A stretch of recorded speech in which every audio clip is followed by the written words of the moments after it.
some crime, right? So let's go ahead and get the music started. Get that crime music started. Hey, here we go. So right now we got a psychopath that lures a cop into his house of horrors. Let's do it. Why are you assaulting me? I'm being assaulted. Assault. This is just the beginning of a nightmare. What this psychopath does next will pull officers into his deadly game, one that will test every second of their survival.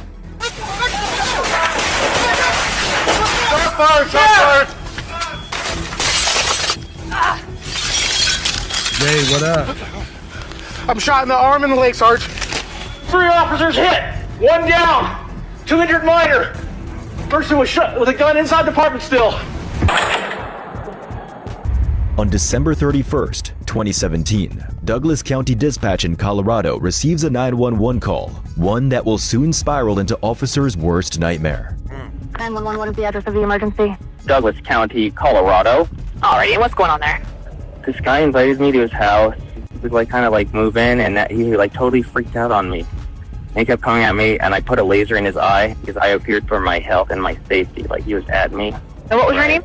My name is Matthew Reel. Fearing for his safety, officers are dispatched to 37-year-old Matthew Edward Reel's apartment. However, within seconds of arriving, something about him feels deeply unsettling.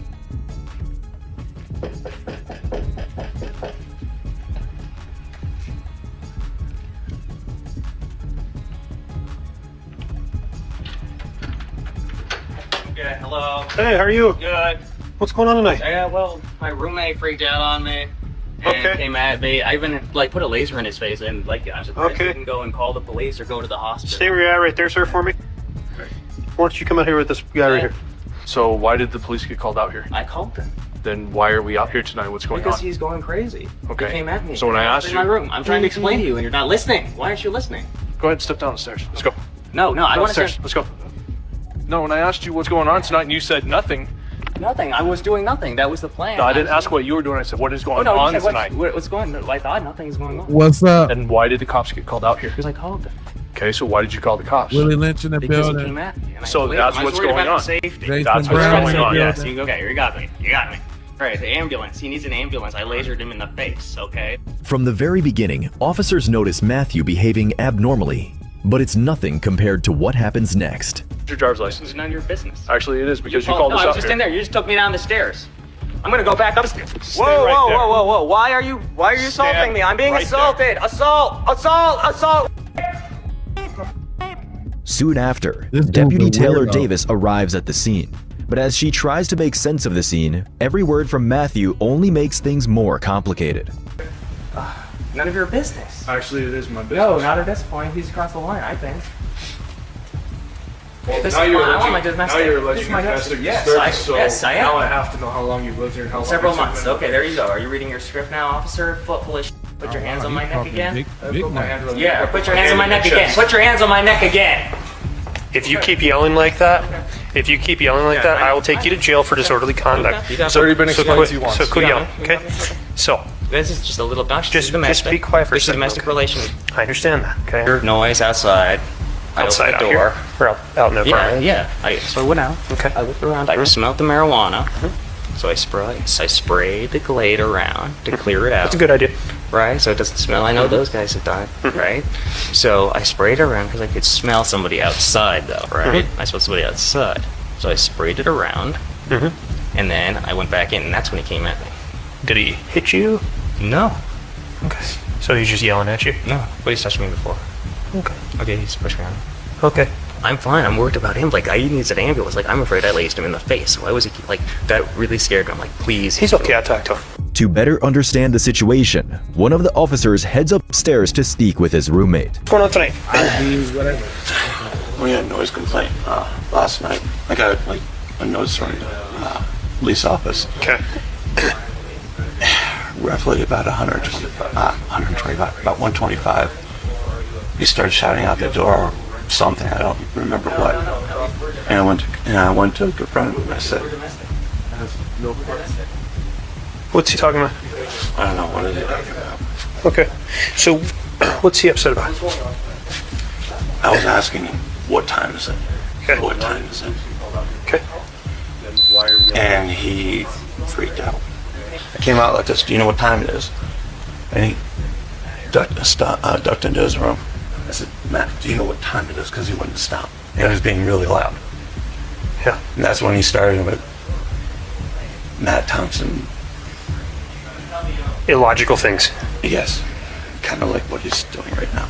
And what's your guys' relationship? Nothing. He used to work at Walmart. And I was looking for a roommate. Okay.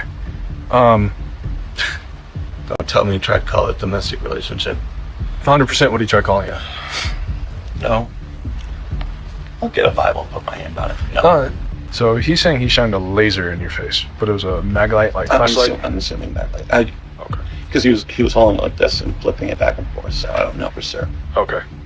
After finding no evidence to support Matthew's allegations, officers clear the scene and ask him to cooperate before heading back to the station. All right, Matt. Unless there's anything else you need to tell me tonight, we're clearing out of here. You're clear to go back up. Is he just going back to bed?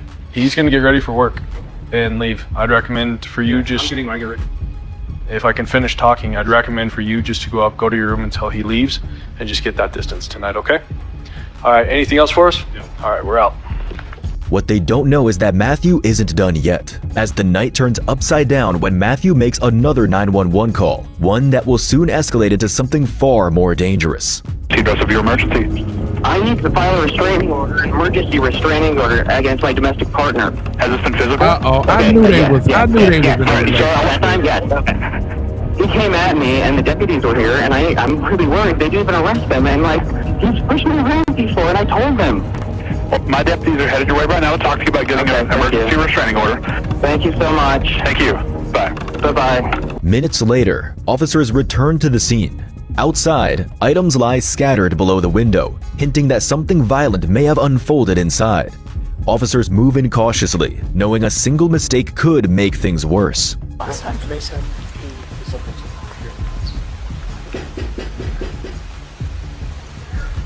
Hey Matt, it's Zach. We can talk out here. Yeah? Yes, we can talk out here. There you go. All right, let's stop. What's up? Are you okay? Yeah, well, I want to file a domestic restraining order against Matthew, my domestic partner. Okay. Okay. Well, why? Can you help me? Yeah, I can. Okay, let's do that. I just feel like you're really upset. I'm not Well, really I sure am, what's because going I was on. assaulted and you didn't help me. Who assaulted you? Matthew Thompson, tonight.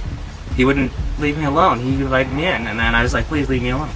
Well, he didn't assault you by Yes, I walking was towards assaulted. You can be assaulted without physical contact in a civil sense. You. Okay, well then it's a civil thing. It's not a Right. No, but that's why I want to file a domestic restraining order, right? That's why you're here now, right? Do you want me to give you a number you can call for the Douglas County Civil Division? I called him already, and I said I wanted to file a domestic restraining order immediately. Well, Did you not get that message? Just. Officers realize that Matthew Reel may be a danger to himself and others. His increasingly odd and erratic behavior only heightens their concern. Acting on that, they move in to arrest him, unaware that the situation is about to turn deadly.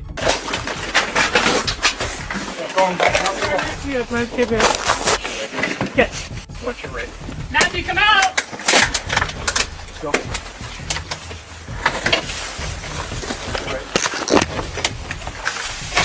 Matt, come out! Yep. Matt, come out of the room now!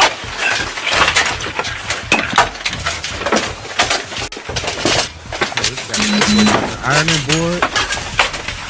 Matt, open the door!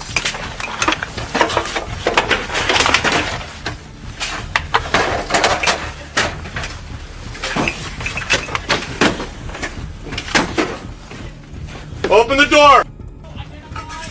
Sheriff's office!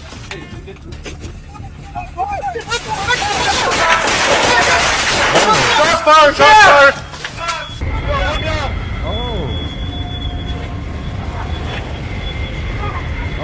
That wasn't right. 3 officers hit! 1 down! 2 injured minor! Person was shot with a gun inside the apartment still. Ooh. Alright, guys. That wasn't playing no game. Where's David? I'll see you, dude.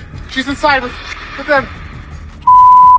Within moments of entering the house, the scene turns violent. As officers pull back, two of their own are left behind, Deputy Zach and Taylor, severely wounded inside the apartment. Determined to help them, several officers rush back in. He's down! Hey, I'm going! Cover me! Shots fired! Cover me! Sheriff's office! Get him out! Yeah, Yo, window! what up? Pepper, what up? Go ahead! However, a heavy barrage of gunfire forces them to retreat, leaving the officers helpless inside. With no choice, they first focus on Deputy Jeff Prive, who is also seriously injured. Where you at? In the chest. Where in the chest? Where in the chest? Right here. Alright, guys. If I had him. I'm shot in the chest. Where's my bitch? I don't see you, dude. She's inside with them. Oh, no.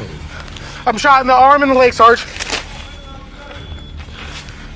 Open it. I need a flashlight over here. You're okay. You're okay. I don't see blood. I don't see blood. Oh, I see blood. You're right. You're gonna be okay. You're gonna be okay. Stay with me, Polly. Stay with me. Sarge, that's really good too. Hey. Put it. I need a tourniquet on my left arm. Came out, bro. Are you hurt? Where's yours? It's right on my back right. Back door, arm right here. You're okay, Polly. You're gonna be okay. You're gonna be all right. I got full pressure. I am. Dude, that's right, Adam. There's fire coming.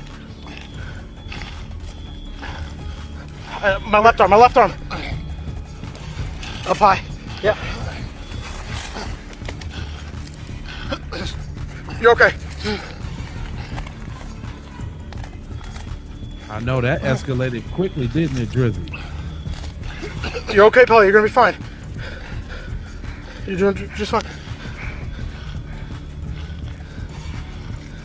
Stay with me, Polly. You're all right. You're okay. Okay, Polly. We got you, man. I got you. Sarge, this is pretty loose. Are you able to tighten it? Shooting out the window. Get out of here! Suddenly, Matthew fires from inside the house, forcing officers to scatter and to cover across the neighborhood. Meanwhile, spotting a brief opening, Deputy Taylor jumps out a back window.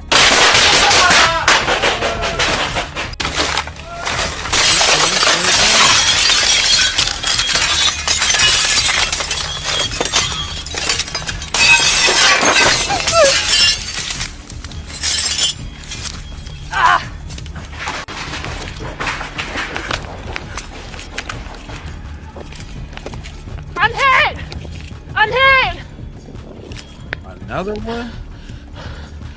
Blue! Coming around! Blue! I'm hit! I don't know where, I don't know how much. I went out a window. Where's Parrish? Parrish on this side. Parrish on the inside. Parrish is in? Right there. One inside. Okay. Parrish is still in there. Parrish is still in there?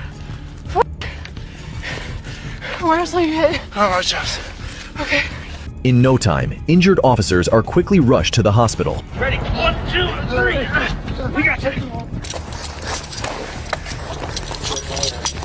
Get him over here!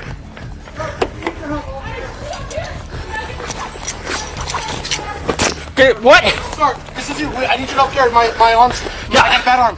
Hey, I need you to carry it. Fucking off. You can go. Right in front of us. Ready? 1, 2, 3.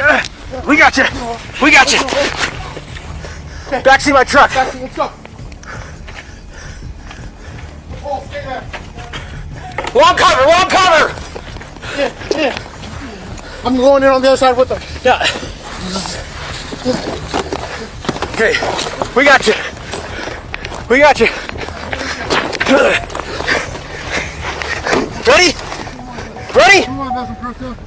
Yeah, go. While the wounded officer is sent for treatment, the SWAT team arrives at the scene, fully prepared to take over the situation and rescue Officer Zach, who is still trapped inside. You got the door barricaded, the main door. Got the door barricaded?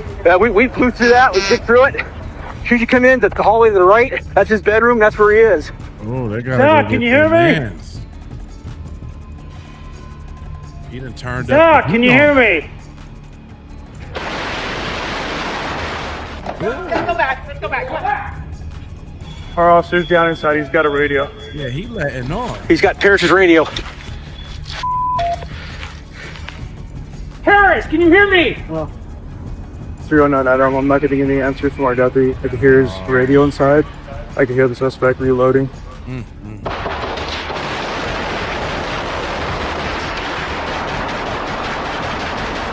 Using the security camera stationed outside to track officers' movements, Matthew fires again, forcing officers to take a different route. But he's popping off rounds every once in a while, so. And it sounded like it's going into the stairwell. So, you guys are gonna have to be quick going up, just so you know. But, so basically with I'm all the way down. He's on the other side. Yeah, he's on the other side.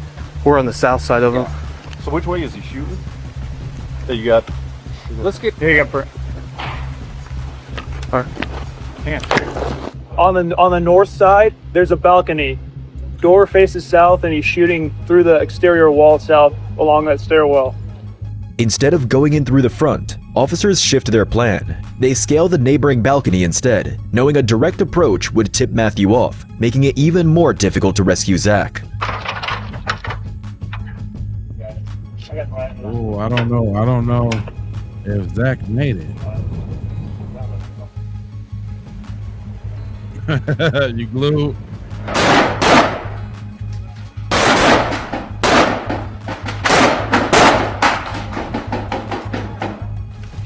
We pull you up.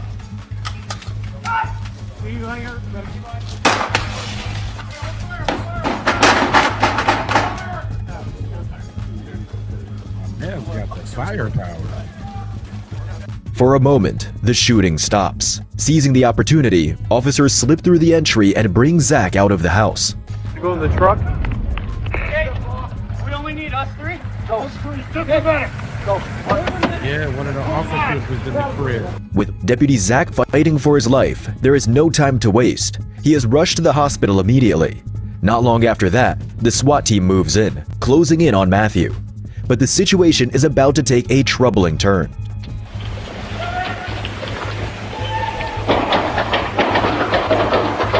Third drive. Ooh, he's banging it out.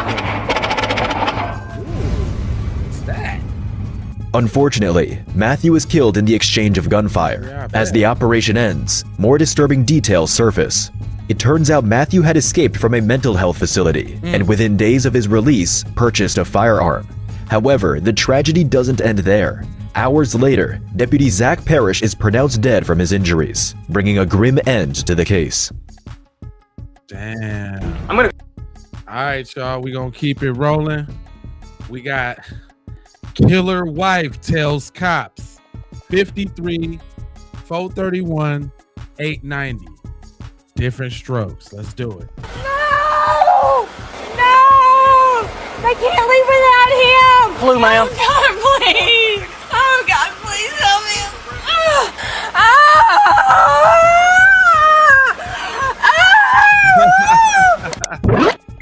The woman currently having a meltdown is 51-year-old Cheryl Coe. Just 30 minutes earlier, Cheryl shot a home intruder directly in the chest, leaving him bleeding out on her bedroom floor. It wasn't until Cheryl turned on the lights that she realized this intruder was actually her husband of 4 years, 48-year-old Luther Luke Coe. I fell asleep, and then I heard somebody come in the door yelling, and I didn't know what else to do. I just grabbed the gun like he's always told me to.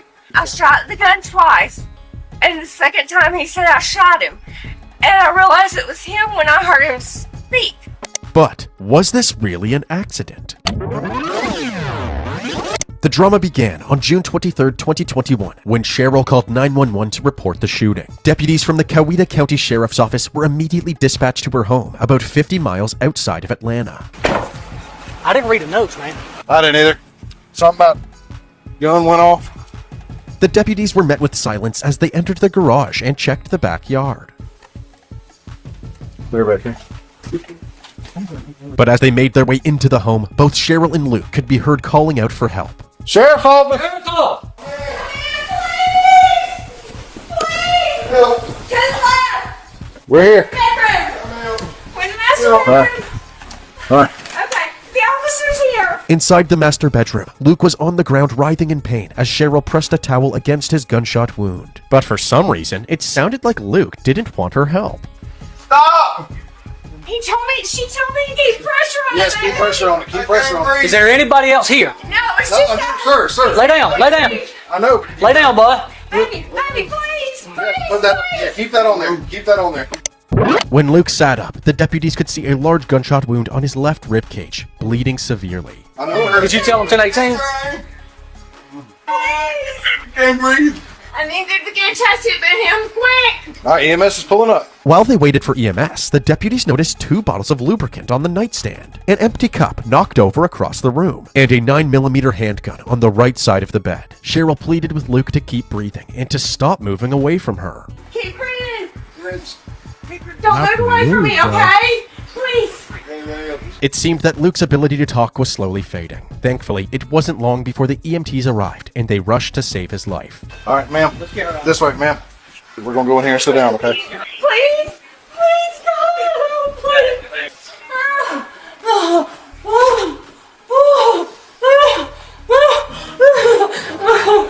All right, ma'am, can you tell me what happened? Cheryl hesitated for 9 seconds before finally answering the deputy's question. He was out in the shop. He'd been in the shop since I got home. I had 5 Angry Orchards sitting out on the back porch by myself. I went to bed. I took my medicine before I went to bed. He came in yelling, and I grabbed the gun off from the nightstand and started shooting because I was scared. You were scared of him? No, I didn't know who it was. The deputy was immediately suspicious about Cheryl's story. If Luke came in from the shop and started yelling, why was he completely naked? She had about 5 or 6 beers sitting on the back porch. He was out in the shop. She had taken her medicine and laid down. He came in yelling about something, and she scared her, so she grabbed the gun and shot. But that doesn't explain why he's nude, and it doesn't explain anything.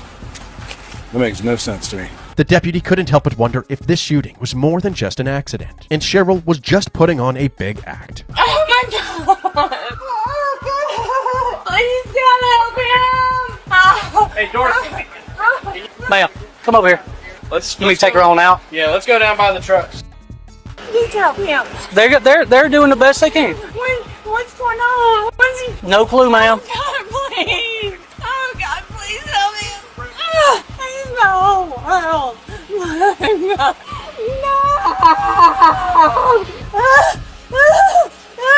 What? Where is he? Why do they have this stretcher in there? Oh my God! Please get him out of here! Oh God! The reason the paramedics haven't brought Luke to the ambulance is because just minutes after EMS arrived, he was pronounced dead. Eventually, the paramedics stepped out onto the front porch, and Cheryl immediately questioned why they didn't bring Luke with them. Why are they all out here? I'm here with you. Come in with me. No, we can't go in. We can't go in. Why are they all We cannot go in. Oh God, please! Just have a seat. Oh please! Why are they all out here? No. Why are they all out here? I just want to know what's going on with my husband. I think you already know what's going on. No, I don't. Why is it faster? Since Cheryl was the prime suspect in Luke's death, the deputies decided to wait for the Crime Investigations Unit before breaking the news that Luke was dead. But the longer they withheld this information from Cheryl, the more hysterical she became. No! No! No! No! No! Well, if you don't sit down, we're going to have to set you in a car. No, Since what you're are not you listening, talking about, man? okay? We don't want to do that, so you need to chill out here, okay? After this stern warning from the deputy, Cheryl retreated back to the ground, got in the fetal position, and continued sobbing. No!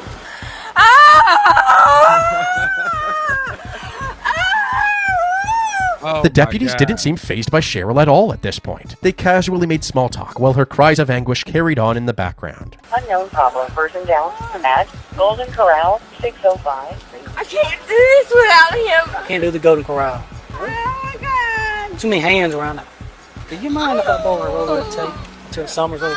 Yeah, I mean, you Okay. Okay. So how are you liking the 12-12? She pouring it on thick. The hours are great. The deputies left Cheryl on the ground for the next 20 minutes before the investigators assigned to the case arrived on the scene. They sat down on the front porch again so they could conduct a more thorough interview. My name's Gary, okay? I'm with the coroner's office, okay? This is Shauna. She's with the sheriff's office. Listen to me, hon. Tell me what happened this evening.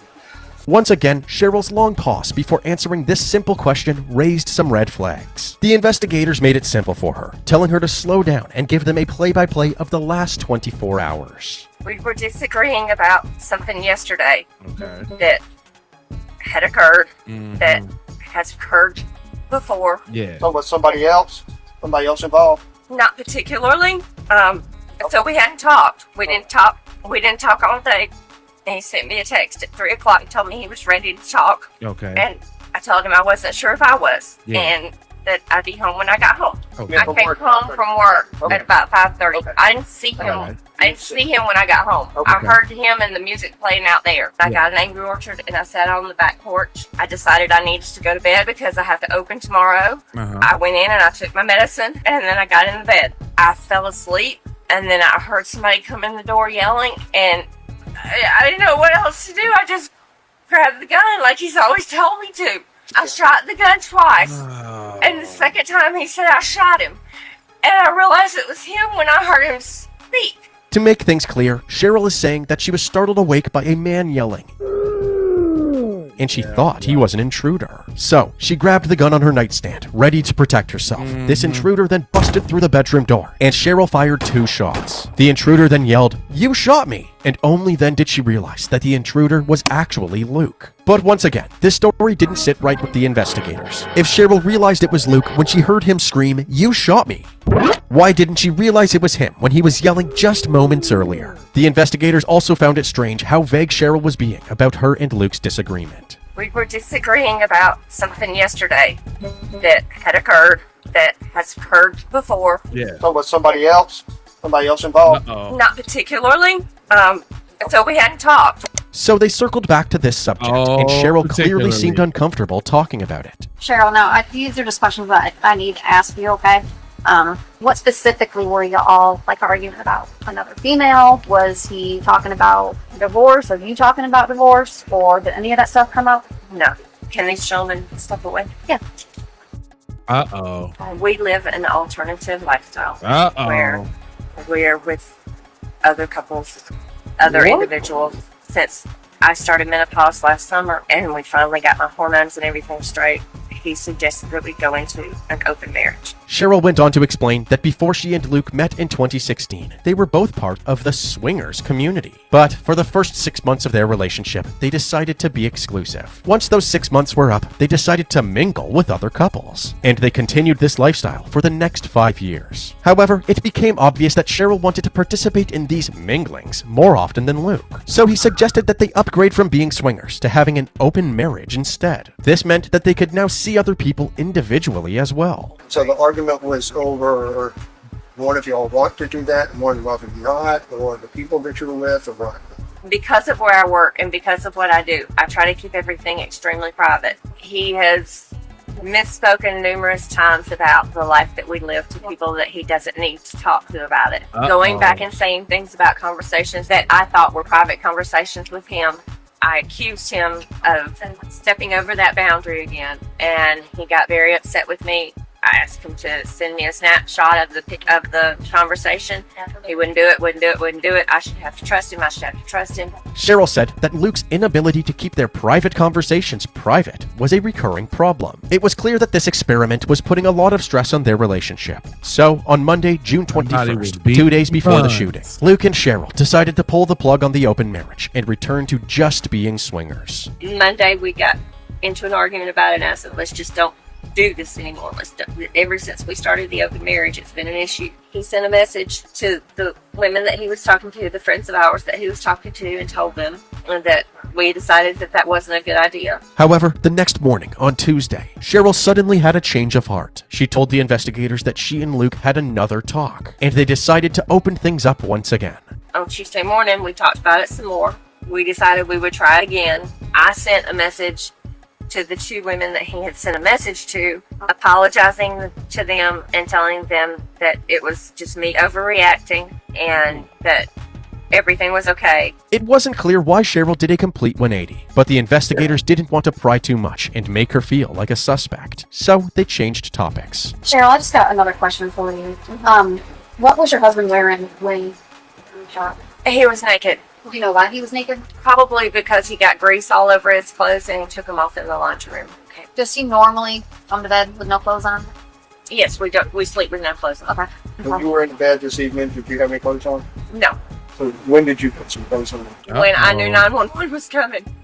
I was holding that on him and putting clothes on at the same time. While I was on the phone with 911, I was like holding that with one hand and putting my clothes on with the other because I knew that the EMTs were about to be here and everybody was about to bust up in the house. The investigators were in disbelief that Cheryl, who works in the medical field, would prioritize putting clothes on over keeping pressure on her dying husband's gunshot wound. Once they finished their initial questioning, Cheryl curled back up into a ball and rocked back and forth. Uh-oh, the cry. Alligator tears. She did this for about 2 hours straight before another investigator came over to speak with her. Hey, Cheryl? Cheryl? Yeah. Hey, I'm Jason with Investigations. Could you step inside and sit at the dining room table so I could talk to you for a second?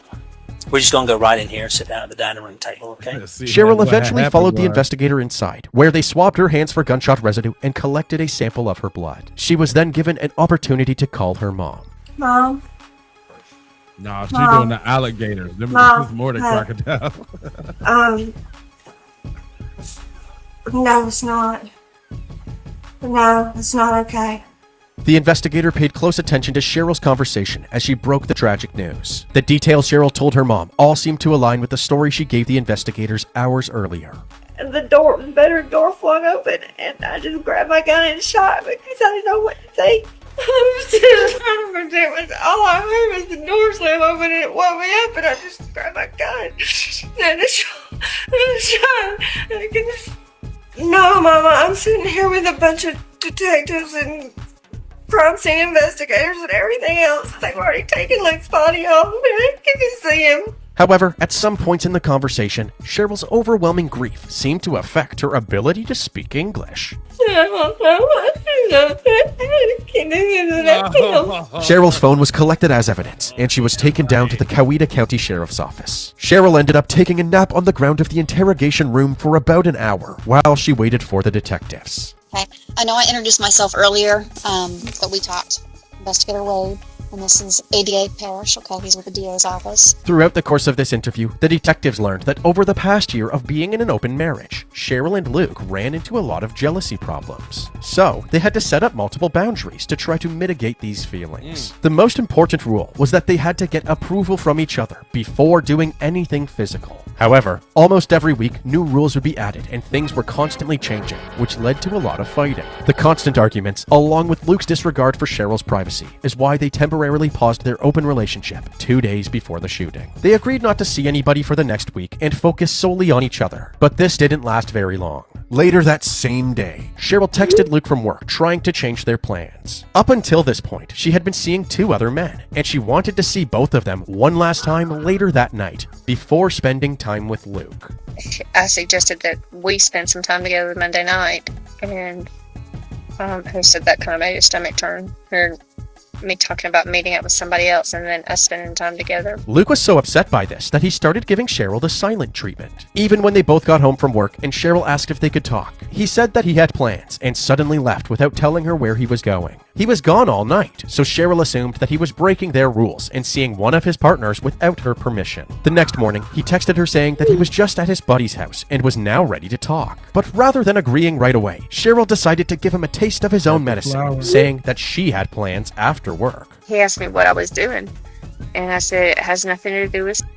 I said I'm just going to do some me stuff, which because he was so elusive the day before about telling me where he was going, and he didn't tell me at all. I just left him hanging on it. I was taking stuff back to the UPS store to send back to Amazon and going to the grocery store. But did you kind of want to make him think that you were doing something to kind of? No, I just because yesterday when I told him I wanted to sit down and talk, he said he had plans. So today when he said he was ready to talk, I said I had plans after work. And if it wasn't too late when I got home, that we would do it. that we would talk. I was going to go get my nails done, but I decided to just forego that and go on home so that we could talk. And he stayed up in the shop. So, Hey, we already know she killed him, right? But is this not the whore of Babylon or what? She had two dips. She had two side pieces. She wasn't playing no games. So how did that make you feel when you came home and expecting, kind of talk to each other, and he just kind of stayed out in the shop, I guess, with his son? well, I guess we'll get to it eventually. This petty back and forth clearly created some tension leading up to the shooting, making it much harder to believe that this was an accident. So, the detectives began scrutinizing Cheryl's story, suggesting that it didn't make any sense. This is when Cheryl's story began to change. I heard thunderous footsteps and then the bedroom door slam open. So you're saying that he didn't make a sound, didn't say anything, the door just swung open? That's all I mean, at that point I reached for the gun. And then you said you fired 2 shots? I'm obviously not a good aim because I fired once and it hit the ceiling or somewhere. I couldn't even see where it even hit. And I fired the second shot to what I thought was the right. I thought I'd be hitting the TV more than anything else because I was trying to get Luke's attention out there more than anything so that he could come in and take care of it because I'm not that good of a shot. It seemed that Cheryl was trying to strategically alter the details of her story to make herself seem more innocent. For example, it was suspicious that she didn't recognize Luke's voice when he first came into the house yelling. I fell asleep and then I heard somebody come in the door yelling. So she adjusted this statement, now saying that she didn't hear yelling at all. She only heard thunderous footsteps. I heard thunderous footsteps and then the bedroom door slam open. So you're saying that didn't make a sound, didn't say anything, the door just swung open? That's all I mean, at that point I reached for the gun. Additionally, her initial story was that she shot the intruder to protect herself, implying that harming the intruder was intentional and deliberate. But now she was saying that her gunfire was not intended to inflict any harm. She was just firing warning shots, hoping Luke would come to her rescue. I was trying to get Luke's attention out there more than anything. Cheryl also provided new information about Luke's drinking habits and claimed that he often became aggressive while under the influence. Just recently, he was talking about not doing that anymore because he did things he shouldn't when he was drinking. Now, would you be angry or get angry when you would drink? Would you verbally abusive? Oh, yeah. No, They he would get are more abusive. passionate and more aggressive. The detectives didn't want Cheryl to control the narrative, so they began calling her out for her inconsistencies. So when I talked to you previously, you stated that somebody slung that door open and they were shouting and screaming, and remember I asked you, you didn't recognize if it was your husband's voice or not? And what did you say? Do you remember what you said to me? At this point, no, I don't. You had said that you were too dazed, and didn't really know who was screaming and yelling or what they were saying. So now you're telling us that somebody slung open the door and didn't say anything until you fired the second shot, and then he said, "You shot me," and then you realized that it was your husband. What I'm trying to understand is you got that beautiful home with all those windows and it's still light outside. Even if you had blackout curtains in your bedroom, the light from all of those windows would shine crazy, through no your lawyer. bedroom window. So then that coupled with the television being there, a person would recognize that their husband of 4 years and the partner of 6. I'm having trouble making sense of how you say you couldn't recognize even the silhouette of your husband when all this light is shining through, who is speaking to you, yelling at you. So help me understand that. I mean, I really, honestly, I wasn't thinking it through. They also questioned Cheryl's timeline of events. Cheryl said that she was in bed by 7:15 p.m., but her 911 call came in at 7:26 p.m. This means that in those 11 minutes, Cheryl fell asleep, got woken up by some loud noise, shot her husband, and dialed 911. The detectives found this hard to believe. 7:15 to 7:26. That's 11 minutes for someone to fall asleep so hardly that they don't know what's going on, or the doors swung open, and the first thing that you do is reach for your gun and fire off 2 rounds. So I had had too much to drink. Okay. It's also important to note that in addition to the 5 ciders Cheryl drank, she also took prescribed medication, which helped her sleep. I'd had too much to drink. I'd added my clone with it, and I didn't know what I was hearing. I heard the door slam open, and I couldn't. I was asleep. I couldn't focus on anything. Listen, if you all got into an argument or there was something that happened prior to you shooting, let us know. Tell me now so that we can help you. Cheryl sat there with a blank stare, the gears turning in her head. At this moment, she realized that the detectives weren't buying any of her It's lies. over for So you. she told the detectives a completely new story, saying that Luke had attacked her. He came in and he swung the door open, and he was yelling at me. Okay, who, when you say who's who? Like, throwing things and grabbed the hold me and told me if I wasn't going to talk to him that I had to go sleep in the other room, and he was pulling me out of the bed, and I grabbed the gun from the side of the bed and I fired it at the ceiling. Okay, was that kind of a warning shot or? No, that was, I'm scared because he scares me sometimes, especially when he's been drinking, and I don't know whether he'd been drinking or not. They were both supposed to be warning shots. One was at the ceiling and one was at the wall on the other side. I wasn't trying to hit him. Right, so when you fired the first shot that went over his head, was he trying to leave the room, or what was he doing at that point in time when you had fired that shot? He was going after something, and I don't know what he was going after. Did he say anything to you? He was mad, and he was screaming and yelling at me and telling me to get my ass out of that bed and go sleep in the other bed if I wasn't going to talk to it, if I wasn't going to get up and talk. At that point, I wasn't where I could get up and talk. I'd gotten past that point. I just wanted to be left alone, and he wasn't having it, and he was dragging me out of the bed. Cheryl went on to explain Luke's movements during the attack. She said that he flung the door open and began aggressively ripping her from the bed, so she shot at the ceiling to scare him away. This strategy worked, and he left the room for just a moment. Just as Cheryl got out of bed, Luke came storming back into the room. Before he got too close, she fired a second warning shot, this time aiming for the wall behind the TV. But this bullet somehow struck him. Once again, the detectives thought this story made no sense. The TV was far from where Luke was standing, and based on the trajectory of the bullet, there was no way Cheryl shot Luke from this angle unless she could somehow curve the bullet's path. Additionally, while this interview was taking place, Luke's body was undergoing an autopsy. The skin directly surrounding Luke's bullet wound had a muzzle imprint from the gun Cheryl had shot him with. There was also stippling from the hot gunpowder striking and embedding in Luke's skin, confirming that the gun was less than 6 inches away from Luke when it was discharged. In other words, Luke was shot at point-blank range, and Cheryl's story was a total lie. The detectives also pointed out that during one of Cheryl's earlier statements, she said that girl. Luke had never put his hands on her. He's never laid a hand on me.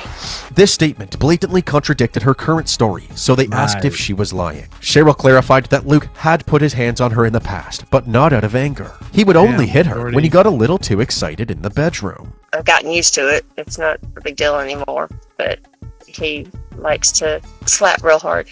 I would only let him do it every now and then, I got used to it. So what was different about tonight?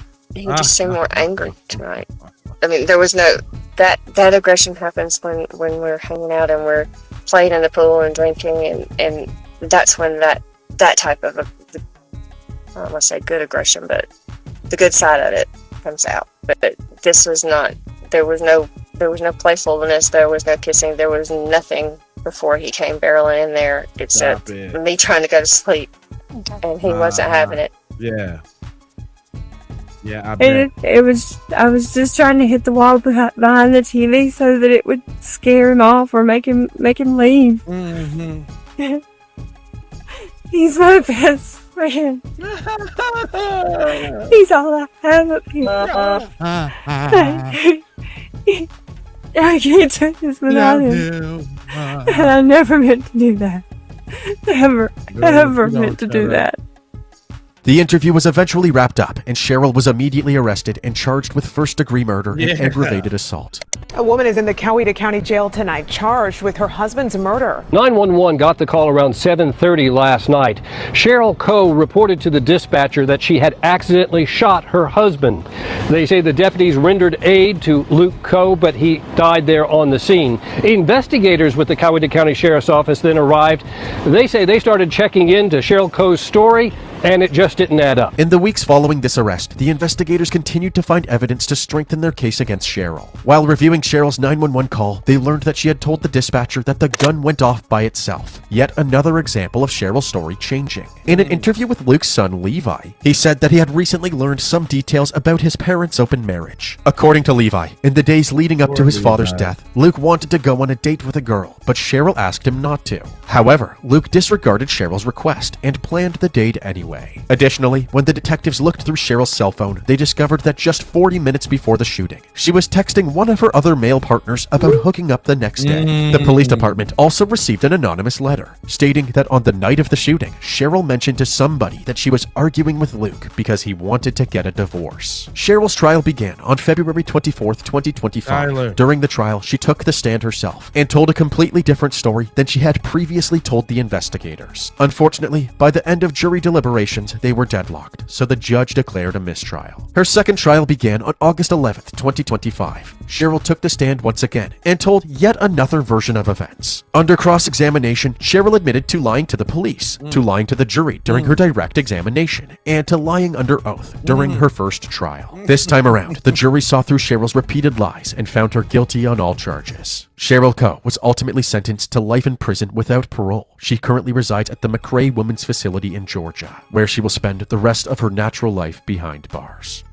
Damn, Cheryl, you threw it all away, Cheryl. You threw it all away over some that outside keep them hoes sick. Like, I don't like it like that. She went out for the slow motion. Somebody was caving her back in. All right, y'all. I got another one, man. I'm talking about this one. It's so gruesome, twosome. We talking about a babysitter has no idea police are about to arrest her for murder. This is a very important conversation we're about to have. Tell me about taking care of him today. Why is he dead? This is the worst babysitter you've ever seen, Marissa Teetsort. At this very moment, Marissa has no idea that officers are about to arrest her for the murder of young Benson Zhang, one she thinks is a complete joke. We were hoping that you could shed some light on that, and I need you to tell me what happened. And I don't know what happened. Only hours ago, these cameras captured Marissa as the last person ever in contact with Benson, bringing him to his mother, believing she had gotten away with a horrific crime, with everyone unaware that Benson was already gone. Now, as Marissa is arrested, cops will realize that he may never have been her only victim. I don't know, maybe I put him down too hard, but I didn't kill him. But obviously, I only did it once.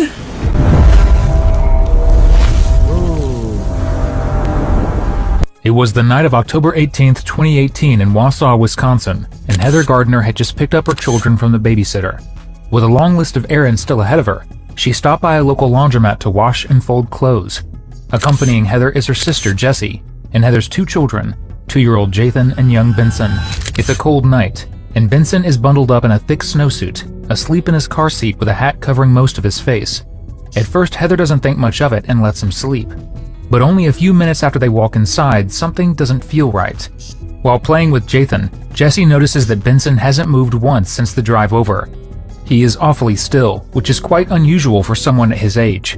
Jessie calls for Heather, and as she reaches over to check on him, she is met with every parent's worst nightmare. Benson is unresponsive. Heather doesn't even process what's happening before her body reacts while Jessie grabs the phone and calls 911. I'm counting 911. Please, we're at the laundromat on the corner of 3rd and Union. Please, at the corner of the laundromat on the corner of... Stop. As soon as the ambulance arrives, officers rush to perform life-saving measures on Benson. But tragically, Benson is declared deceased. At that moment, officers don't know what to make of the situation, whether they're dealing with a tragic medical emergency or the beginning of a homicide investigation. Then Heather tells them one detail that changes everything. Just a few hours earlier, she had dropped Benson off at the babysitter's house alive and healthy. Whatever happened to Benson happened during those few hours, and she already has a pretty good idea of who to blame. Wait a minute. Ain't no way I'm about to leave a daycare without knowing if my child breathing and moving. Because if they sleep, I'm trying to see if they breathing. I'm twitching them, moving them, take the pacifier out their mouth, something. That's crazy. But before that, if watching cases unfold like this one is your thing, subscribe. It's literally all we do here. We picked him up just now. Like literally, he could not. When we were walking in, he couldn't even. He was like so tired, he couldn't even open his eyes. And I said something when we first walked out of our apartment. I was like, Heather, why is he not waking up? I was like, is he alive? I'm afraid they did something to him too now. You know what I mean? Because I literally was like shaking him, like I was like, honey, and he would not wake up till I put him in the car seat and strapping him in. The babysitter's name comes up almost right away, Marissa Teetsort. And it's not the first time the officers on scene have heard that name.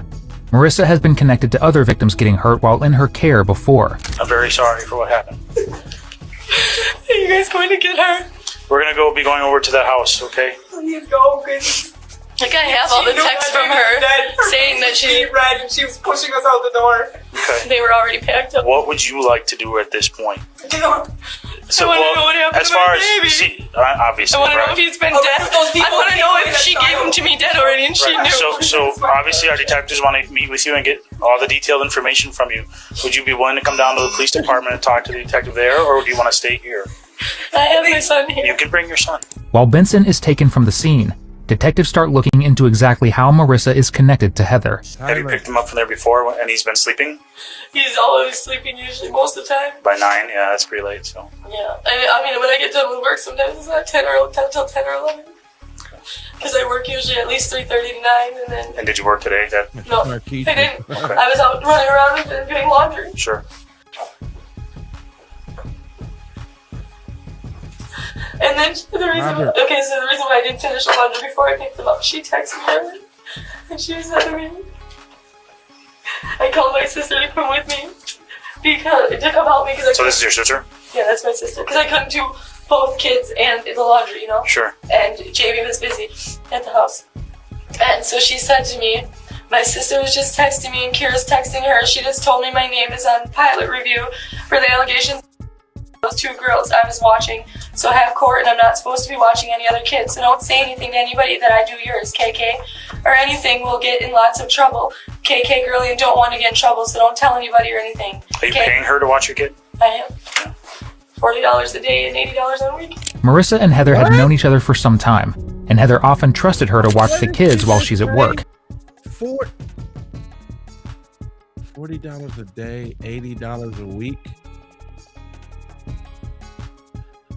So that's $280. I don't know about that. But Heather had no idea who she was really leaving her son with. The night after dropping them off, Heather receives a message from a relative telling her that Marissa had recently made local headlines in an abuse case. Alarmed and terrified, Heather immediately asks Marissa if it's true. Marissa casually admits that it is. In fact, she's not even allowed to babysit anymore. She then asks Heather to keep the arrangement a secret, knowing she isn't supposed to be watching the kids in the first place. With that information, all fingers point to one thing. Something is seriously wrong with Marissa, and the police need to find her fast before anyone else gets hurt. John? Yes. I was just going to be calling you. Yeah, we need to find out where the babysitter is, who it was, where they already have it. Marissa Teetsort. Been for a while. Yeah. So, she said she picked up She said they picked her up 20 minutes ago? Yep, picked her up 20 minutes ago, and she's like, they watch the baby all the time. Man, wait a minute. Did this broad say she asked her if she was in another abuse case, and she casually said yeah, and she took her ignorant ass over there with her baby? I understand gotta go to work and all, but work just gonna have to understand, because I gotta find some new plans. I'm not finna give you a chance with my babies.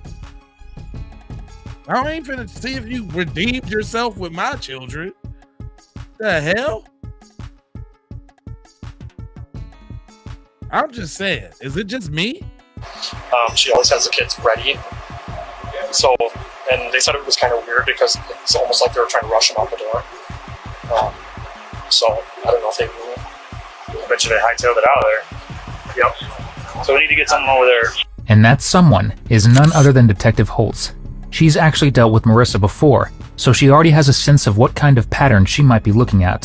So, how long have you known Marissa? Forever. Since way back when I lived in Antioch. I mean, I just started talking to her again recently. Okay. Because, I mean, I hadn't talked to her in so long.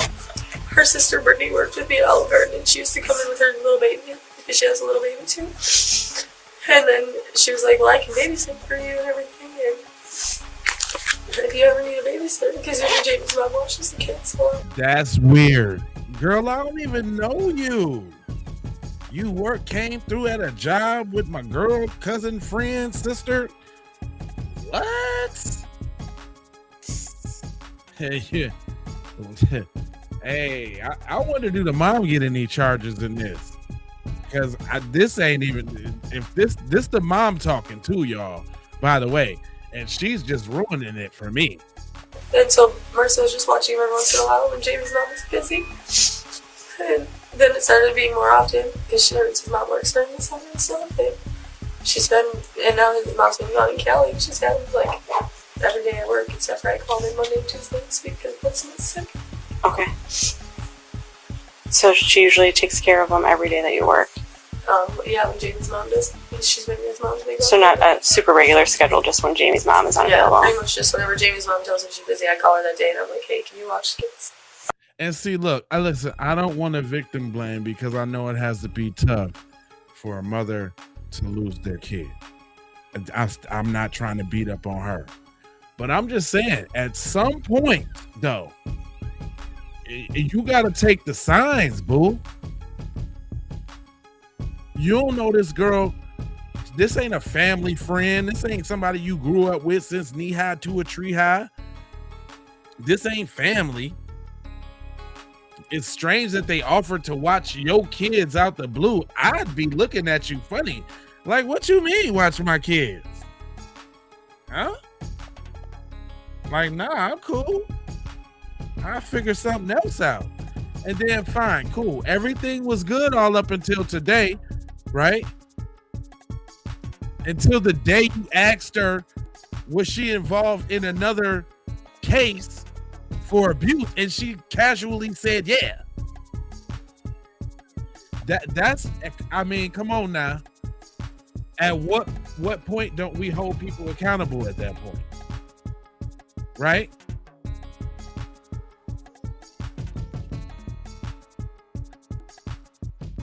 At what point? I'm just saying. All right, let's let it rock out.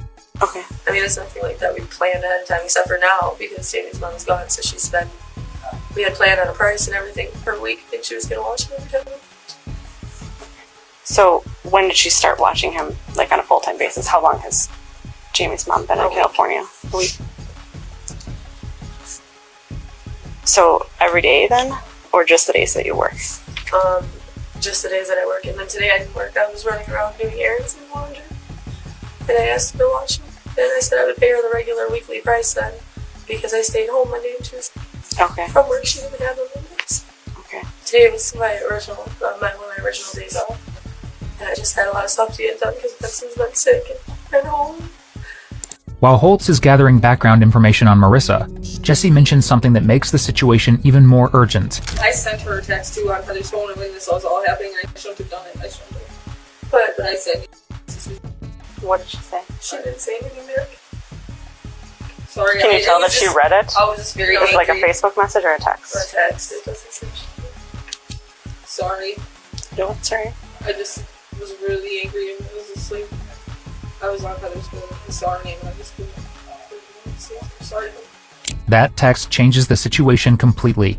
If Marissa had already been accused of killing Benson, there's a real chance she now knows the truth is out and might try to disappear before deputies can reach her.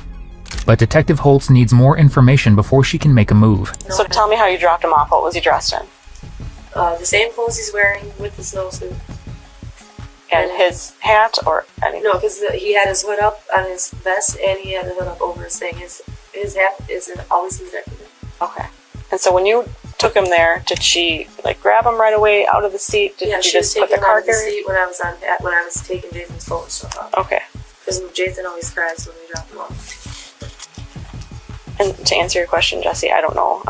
That's one of the things that we're going to find out. It seems so weird to me. Yeah, but she is never really there. But it was. But it was very. I know Marissa, and this is. And it was just weird. Something was really off. Marissa's history is already raising serious red flags, and when detectives pair that with the way she acted while handing Benson back to Heather, one thing becomes clear. Marissa is trying to hide something. If that's true, every minute detectives spend waiting is another minute she has to cover her tracks. So without wasting any more time, they head straight to Marissa's apartment. I don't think Marissa's gonna be just sitting there chilling. Open the door! I think y'all done missed that window.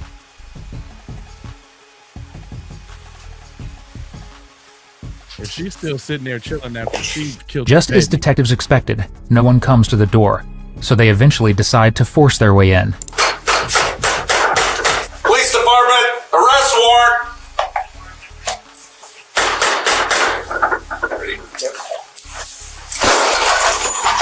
Uh-oh. Left and right.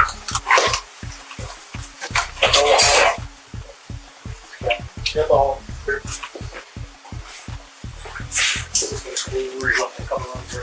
It's a closet there, but I gotta really check this in the hole. Yep, I got the hole.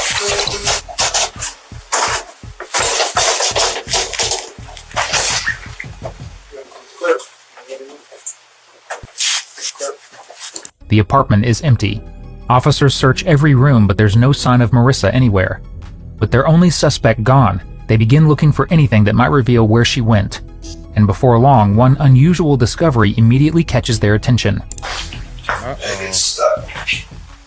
Wait a minute. It's unusual that they get washed right away. Doing laundry is the last thing you'd expect someone to do after someone dies in their care, unless they have something to hide. That immediately raises another question. Could something have happened on those sheets that Marissa didn't want anyone to discover? By now, detectives have more questions than answers, and they know the only person who can answer them is Marissa.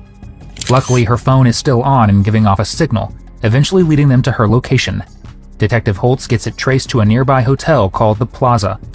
Without wasting a second, officers head there, and at the room they're greeted by Marissa's boyfriend, Adam. Morning, Adam. Is Marissa here? What are you guys doing here? Please, Adam, just cooperate with us, okay? We'll explain everything in a second. Well, you already charged her. Adam, stay here. No, you guys are harassing the hell out of us. And she already got charged. We'll be at court. Why do you gotta come here? Well, because we need to talk to her about something new. Something new? Yeah. Marissa, I need you to wake up. Why are you here? Because we wanted to get away. We got it. From what? Everything. Isn't it against the law to come stay at a hotel room for the night?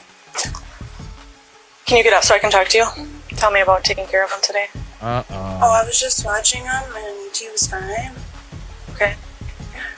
What time did you start watching him? I think it was like almost 4. Okay. At this point, Marissa doesn't even know why detectives are at her hotel room. They haven't accused her of anything, and they haven't told her what happened to Benson. Yet the moment Detective Holtz asks about Benson, Marissa's first words are, "He was fine." For detectives, it's the first indication that Marissa already knows exactly why they're there. So he was sleeping. What? The whole time. The whole time you babysat him? Well, no, I mean, like, after he got there, he was up for, like, a couple hours, and then I fed him, and then I put him in the pack and play, and then I had this little camera, like the video monitor, and then, like, I had to check on him because I have that now, so, like... And he was in your back bedroom, or? In our bedroom. In your bedroom? In a pack and play? Okay. Until when? Until Adam got there, because we went outside when they first got there. And then Yeah, when we first got there, we went outside and then put him in the pack and play and stuff, and then yeah. Are you okay? Yeah, I'm just like half asleep. It looks like Marissa didn't have time to fully rehearse her story, because as Detective Holtz goes back and forth with her questioning, Marissa forgets what she last said and begins to lose words. By that point, Holtz decides to stop beating around the bush and tell her the truth that Benson is dead. Marissa's reaction is the last thing anyone in that room expects. The reason we're here is...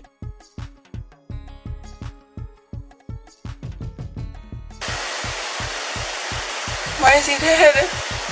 Behind the tears, a smile quietly creeps across Marissa's face, telling detectives far more than anything she said so Appreciate far. y'all for the We were duel. hoping that you Thank could shed some light on that.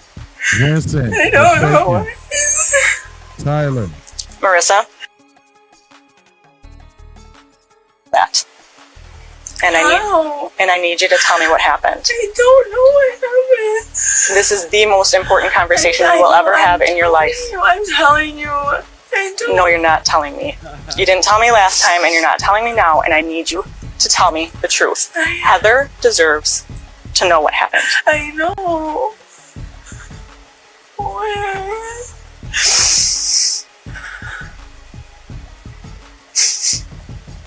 I'm telling you the truth. No, you're not. I am. I don't know what happened. I promise. I understand that things get frustrating, especially with you being pregnant and having a child of your own. They were frustrating. I promise you that. Why are you here? Huh? Because I got a little money from a car accident, and I wanted to go swimming and stuff, but by the time she picked the kids up, then I wanted to go in the hot tub, but I don't think I can when I was pregnant. So. What's the real reason you're here? No, that is the real reason. I'm serious. Nobody who lives in this town checks into a hotel at 9:50 p.m. after their apartment. I don't know. I didn't know he died. And that's also a lie because she texted you and told you that he died. My phone's off. No, it's not. Yes, it is. No, it's not. I'll show you my phone. I'm serious. How do you think we found you? I'm serious. Now cut the crap, Marissa.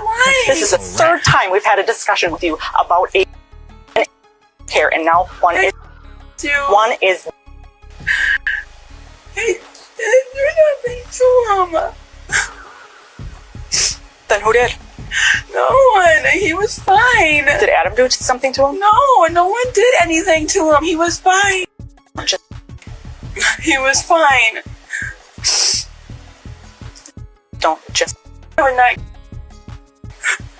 I'm sure you didn't mean to, Marissa. Sometimes it's not what you do, Marissa. It's sometimes what you don't do. And maybe there was something you just didn't do tonight.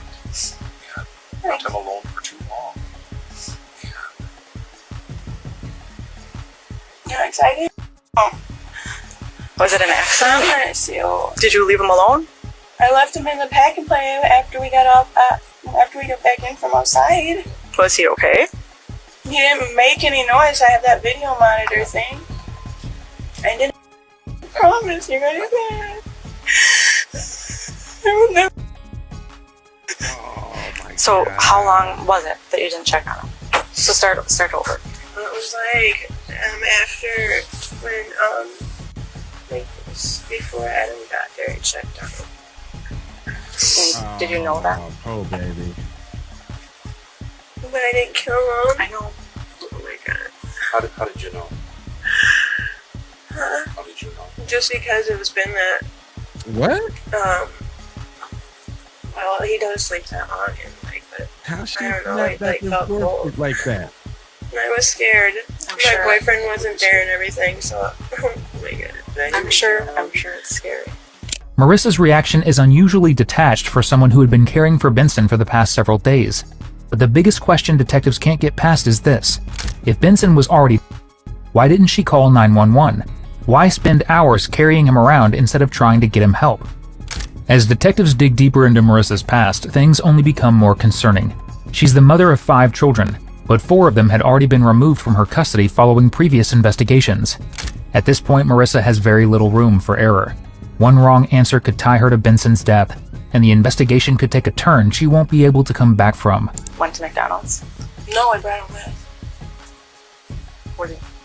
Did you put clothes on him? Did you put a I snowsuit put on? a snowsuit and hat on. And Adam didn't notice that you.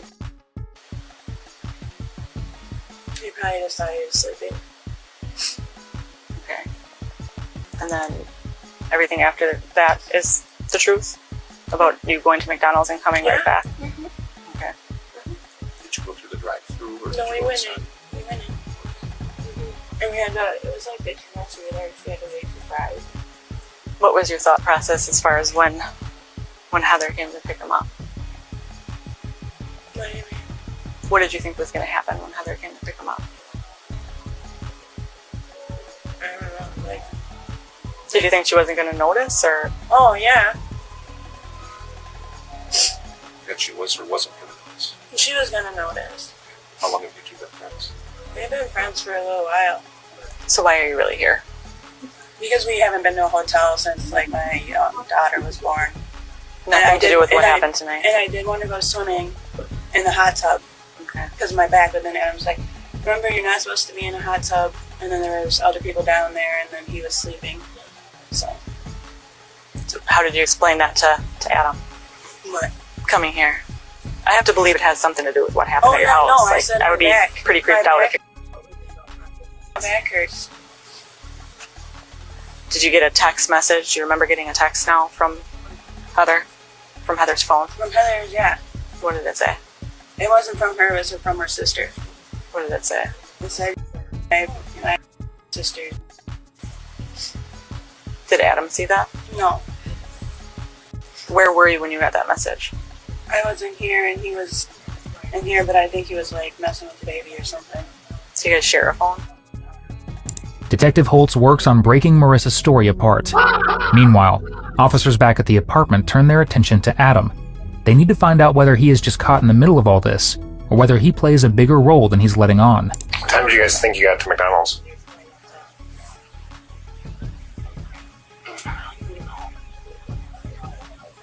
I think Adam has something to do with it, y'all. 8:30, somewhere in that vicinity. And so, The entire time. I mean, that's why I'm confused, because, I mean, who picked him up out of the back and played and put him into the car?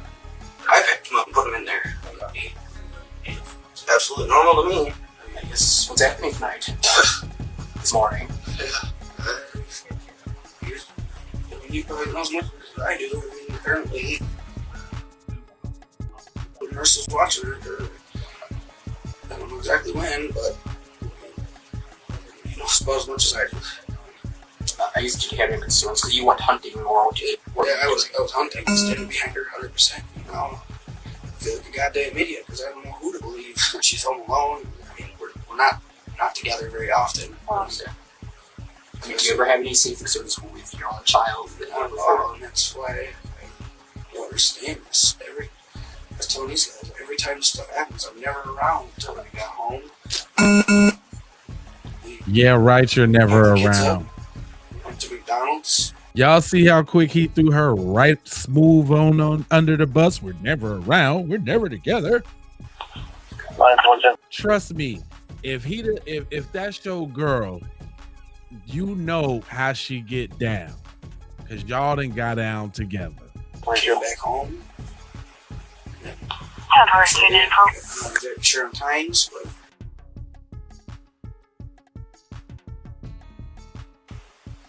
I came here. Adam, trying to protect Marissa, ends up making the worst mistake he possibly could. He tells officers that he was the one who placed Benson in the car seat, and that during the drive to McDonald's, he was moving around and fussing. The problem is, Marissa has already told Detective Holtz that Benson had died long before that. That contradiction immediately puts Adam's story in doubt. The surveillance footage from McDonald's only makes things worse. It shows Marissa and Adam entering the restaurant with Jathan, Benson, and their own son. Throughout their visit, Marissa keeps Benson bundled up with a hat covering much of his face, carrying him around as if he were simply asleep. By this point, detectives believe Benson had already died, and that Marissa was pretending otherwise to avoid raising suspicion. By now, detectives have more than enough probable cause to arrest Marissa. But before taking her to the station, Detective Holt still needs one critical answer. How did Benson die so suddenly without anyone realizing it? To piece together Benson's final hours, detectives make one last stop at Marissa's apartment. What they learn there reveals a side of Marissa that few people could have imagined. What I want you to do is just like walk through exactly how you put him down. So even like coming in from this direction. And if you could mimic as closely as possible to how you held him. Okay. So does he fall asleep out in the living room, or do you just lay him down when he's awake? No, he wasn't sleeping when they got here. No. Okay. I don't think so. So did you put him in the pack and play before you went outside? No, we went out. I was holding him, fed him in a bottle. We went outside because it was nice out. And you put him in a carrier. A front carrier. Was he face facing you or face facing away? He was facing this way. Okay. Fine, awake. Thanks no for problems. the jewels. Okay. And then you came inside after about an hour, hour and a half? Yeah, I'm thinking it wasn't an hour and a half. It might have been only an hour. Yeah. But you want to put him down because you think it's time for him to take a nap, or you want to try? Crabby. Okay. Yeah, so then I just put him in here, and then I turned the camera on, and yeah. Okay, so, all right. So I wrapped the blankets up. So is the blanket already wrapped, or do you do that when you get in here? I think it was already wrapped. Yeah, I think it was already, I already wrapped it. Then I put him in here, and then put the blue blanket on. So when we were at the hotel, you were talking about like his face was to the side a little bit? Yep. Can you show me exactly how his head was? I know his body probably is It's not good. Right, this isn't it's completely anatomically correct, but if you could just show like how his face was. I realized that his body was flat, and it wouldn't turn out like that, but it was was it to that side specifically? So to his I think right? so, yeah. Okay. Did he have a nook? No nook. Okay.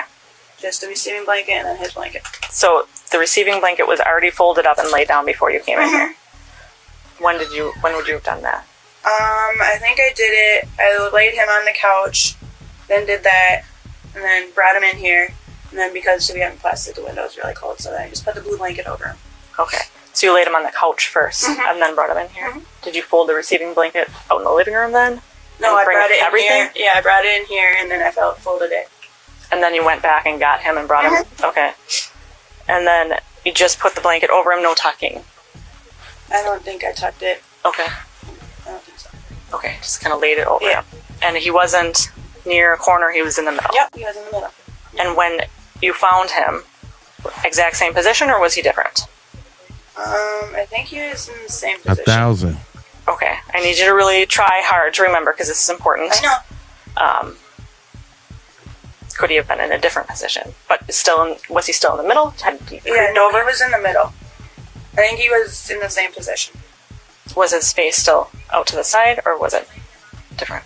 That I don't remember. I think you just left him alone too long. Was there a time when you were out of the apartment? You were always here, but you just never checked on him for approximately 3 hours. Straight to jail.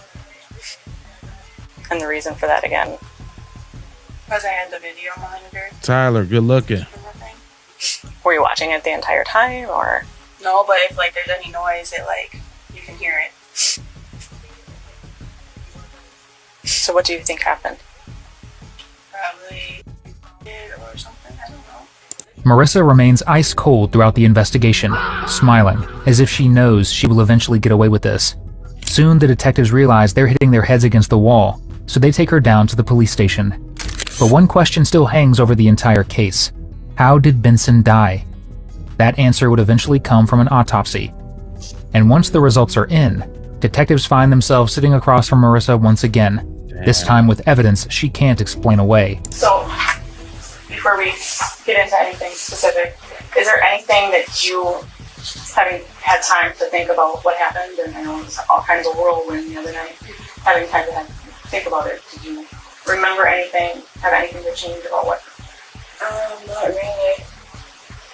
Everything that we talked about was accurate. I know we went over it at the hotel and then we kind of went back to your out. So you're saying in that packing plate, the littler one or the newer one? The newer one, yeah. Okay. And then check on them about 3 hours later.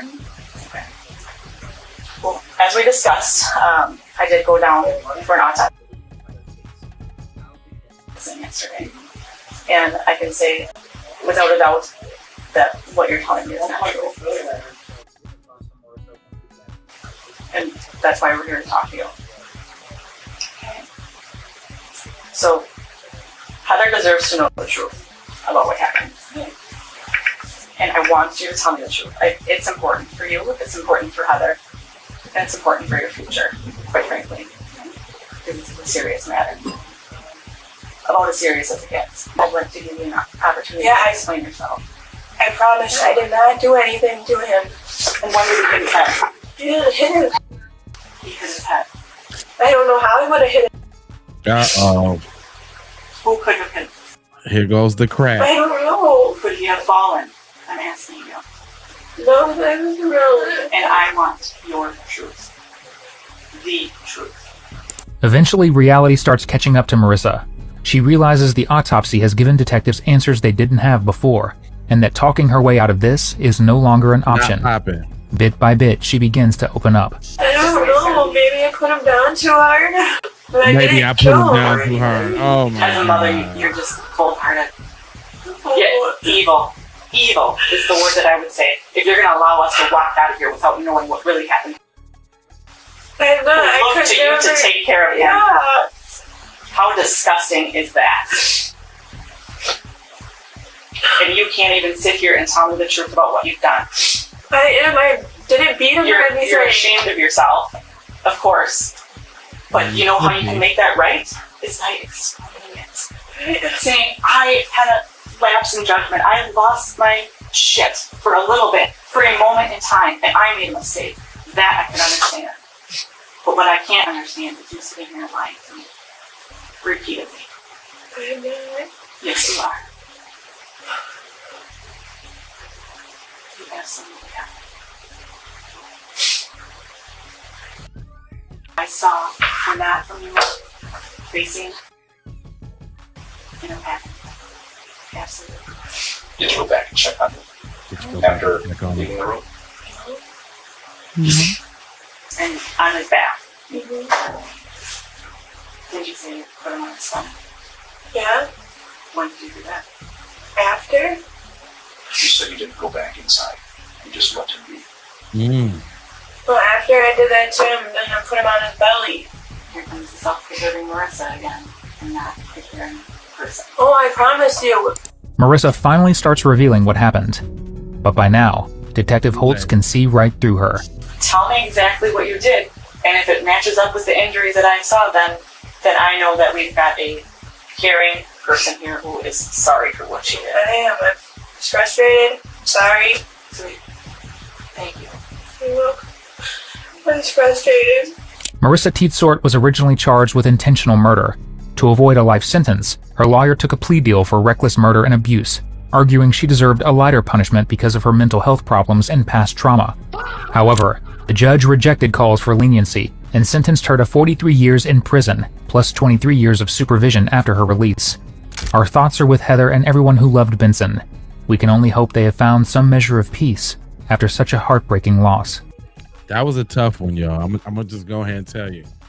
That was a tough one. Y'all rocking with me so far? I see a whole bunch of people in the chat. Make sure y'all hit that like button and subscribe because we do this crime thing on a late night basis. Is y'all ready for another story?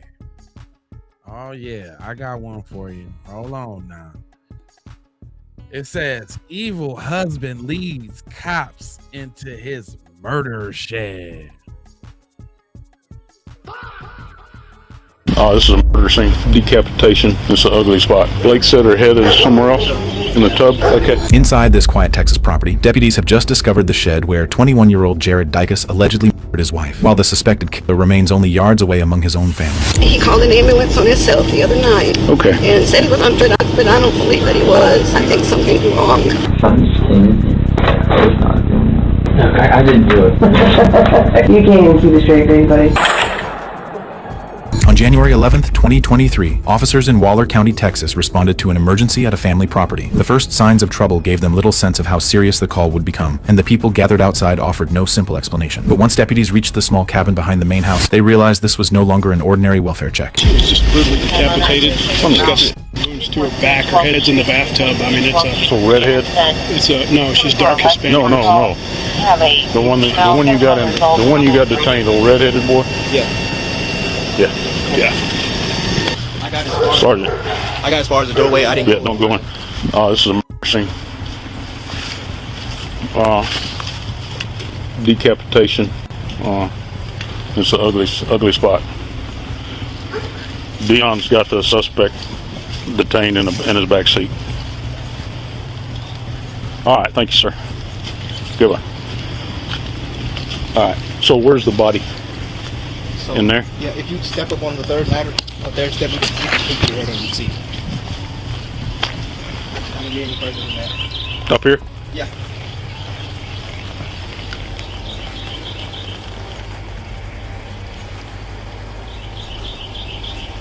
Blake said her head is somewhere else in the tub. Okay. Stay right here, Earl. Nobody goes in there. Inside the cabin, what deputies found made the young husband their immediate focus. The suspect was 21-year-old Jared James Dicus, and the victim was his 21-year-old wife, Angie Diaz. They had married only months earlier after meeting at her job, but before officers could understand what had happened between them, an earlier call from Jared would reveal that something had already seemed wrong. Waller County 911. Yes, this is Jared. I did a little bit of, I need help. I'm staying at 6 College Boulevard. Okay, and what's the problem? I just don't feel well. Okay, and you said you took this? No, ma'am, I'm completely sorry. I don't know why I called. Okay, and are you there by yourself? Or just somebody with you? Ma'am, my family's here with me. Oh, your family's with you, okay. Okay, so you don't... Everybody's here. Okay, but do you need an ambulance or no? Are you good? I need an ambulance. I got you. Okay, and how old are you? I'm 21 years old. 21, okay. Are there any gates or any animals on your property? There's dogs. Okay, can y'all put those up?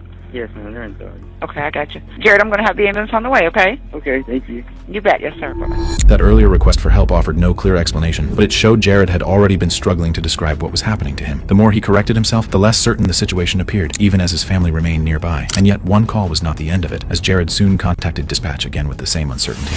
Waller County 911, what's the emergency? Yes, this is Jared. Hi, Mr. Jared. How can I help you? Yes, I'm at 206 College Boulevard. Yes, sir. We have EMS en route to you. Are you okay? Did something change? Yes, ma'am. No, I'm not okay. Okay, what's going on? I've just been today. I don't feel well, and I didn't do anything. I don't know. I'm sorry. That's okay. I have EMS en route to you. Okay, thank you. Yes, sir. Bye-bye.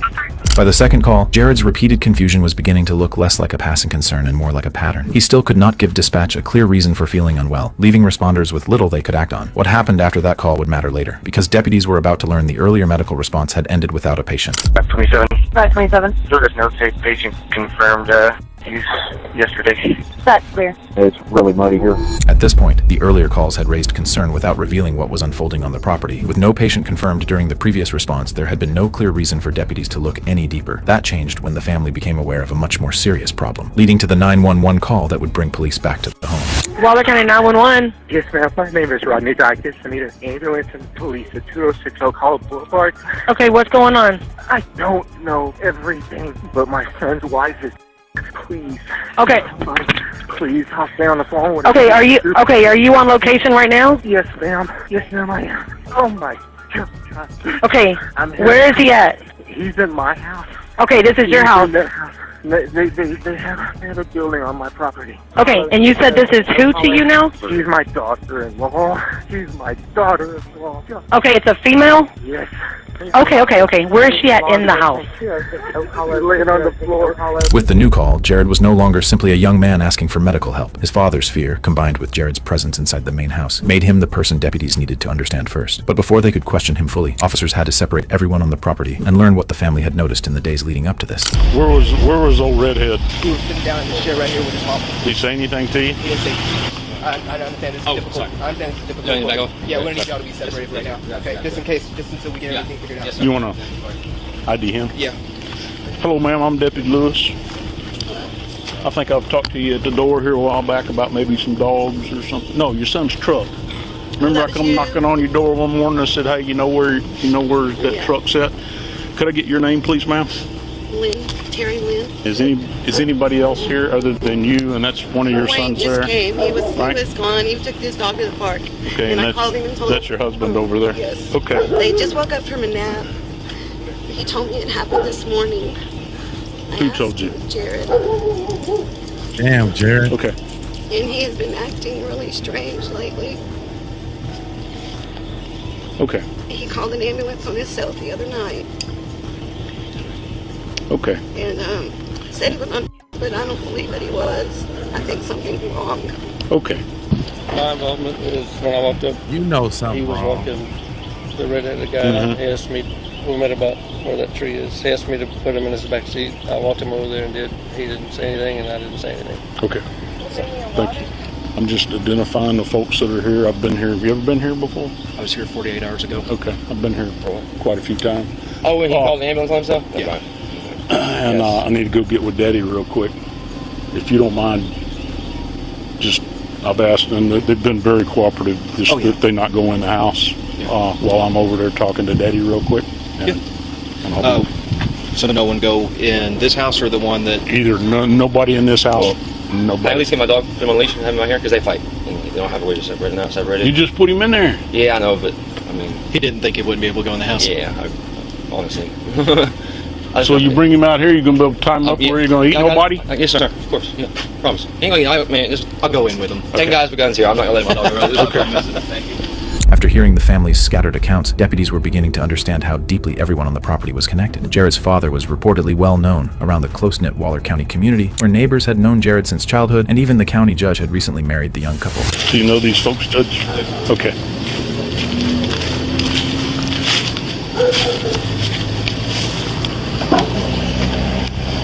They knew him and they knew how he was.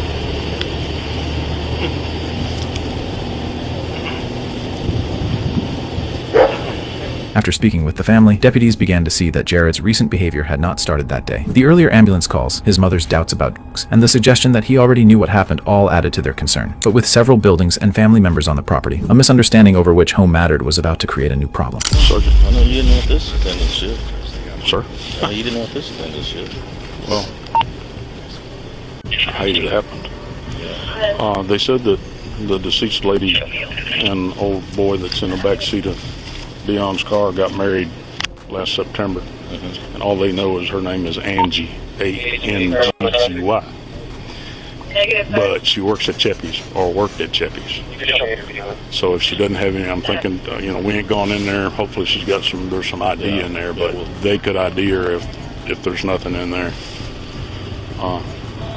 And that's pretty much it. I didn't ask Mama or brother a whole lot. All right. Thank you, sir. All right, bye. I forgot to tell you, Sergeant, when I was just getting Mama's information, and I said, "Oh, I'm listening. She said, he's been acting funny lately, and he told me it happened this morning." Really? Are you the homeowner? We'd like to ask for your consent to go into the house. Into my house? Yes. No. Okay, without, we're going to get a search warrant. JR's right there. Okay. What do you need to go in my house for? Isn't that where the body's at? No, sir. No, sir. Back house. Okay. Back house. I've got 9 dogs in there. I apologize. I was told. No. I apologize. No, you don't have to talk to me and start threatening me with God search warrant. That's not needed. It's not necessary. Sir, I was asking for your consent. And I told you no. And I was going under the impression that the body was inside the house. All right. So are we good? You tell me, are we good? I am. I okay, apologize to you. Can we get your consent to go into the house behind you? Most definitely can. Okay, thank you very much. It's just you can't. I've already been told I can't go in my house, and you're going to go in my house. You're going to have to shoot my goddamn dogs to get in that house. And it's not going to happen. We're trying to figure out what's going on here. All right, that's why I'm getting That's upset. all we're doing. If you want to go in that house, I'll let you in that house, but you've got to send somebody in there with me to secure my dogs. If y'all ain't my dogs. We have no intention to. That's why I'm getting upset. So we have no intention of causing any more harm here tonight. Okay, No, it's a misunderstanding. You got something to hide, Bucko. We're trying to get to the bottom of what's going on here. So that's all we're trying to do. Jared. Randy Lewis, remember me? Yes. You okay? Jared, would you mind giving me the passcode to your phone? It's supposed to be a 6-digit code. Sorry, I can't hear. What they blanket code out for? Like we can get his phone. Yes, I forget the rest. So is it? It's Any more to it? And that'll open it up. It's not set or nothing like that. Just okay. Thank you. The access issue relating to Rodney's house was simply a misunderstanding, not a refusal to let deputies examine the cabin. Once officers understood which building belonged to the couple, the father's concern about his dogs no longer stood in the way of the investigation. With the scene secured and the family separated, attention could finally turn back to Jared, who was about to face direct questions about Angie. Uh-oh, that's where it always all fall apart. Hello, he's here. Okay, so it's my understanding you were just in the hospital, is that right? Yes, and after that I started feeling weird. What were you in the hospital for? Stomach pain. Okay, and you know, what hospital did you go to? Motorrun. Okay. So that is your mom and dad's house where you live, correct? Okay. And what's your wife's name? You know what his name? Okay. Do you want to tell me what happened? I think it's important. Something's important. I was not doing that. What was it telling you? If something came in there, what was it telling you? Do you not know, or are you just refusing to answer?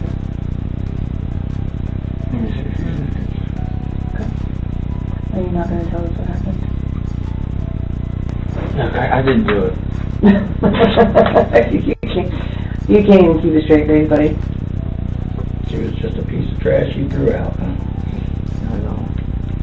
The more Jared avoided a direct answer, the more his apology worked against his denial. Investigators used an appeal to remorse tactic, urging Jared to take responsibility and show that he understood the gravity of what he had done. To the investigators, his reaction suggested he understood the seriousness of their questions, even if he would not yet accept responsibility. But officers kept pressing for an explanation, and Jared was about to describe a force outside himself while revealing what he had allegedly done. Oh, it's always. What did it make you I was screaming. It was telling me. What did it tell you to do? It was like stop time. Like everyone do something and stop. Okay. And time would stop. None of it. I was being forced. Like not my free will. Okay, forced to do what? Forced to just walk. Forced to go. Okay. What did it force you to do to her? What did it force you to do to your wife? It forced me. To what? Why? What did it tell you to do to her? Right. Did it tell you how to kill her? So how did you tell us how you? I don't know because it wasn't Jared. It wasn't Jared. Okay, so it wasn't Jared. It's somebody that was you think that caused you to do it. What did it cause you to do to her? I'm asking you. That's what it made me do. It made you cut her head off. And what did you use to do that with? Where did you get the knife from? It was put in my hand by her. By her? Mm-hmm. Did she say anything to you? Was she pleading? Did she tell you don't do this? Stop. What did she say? She said stop. She told me to break.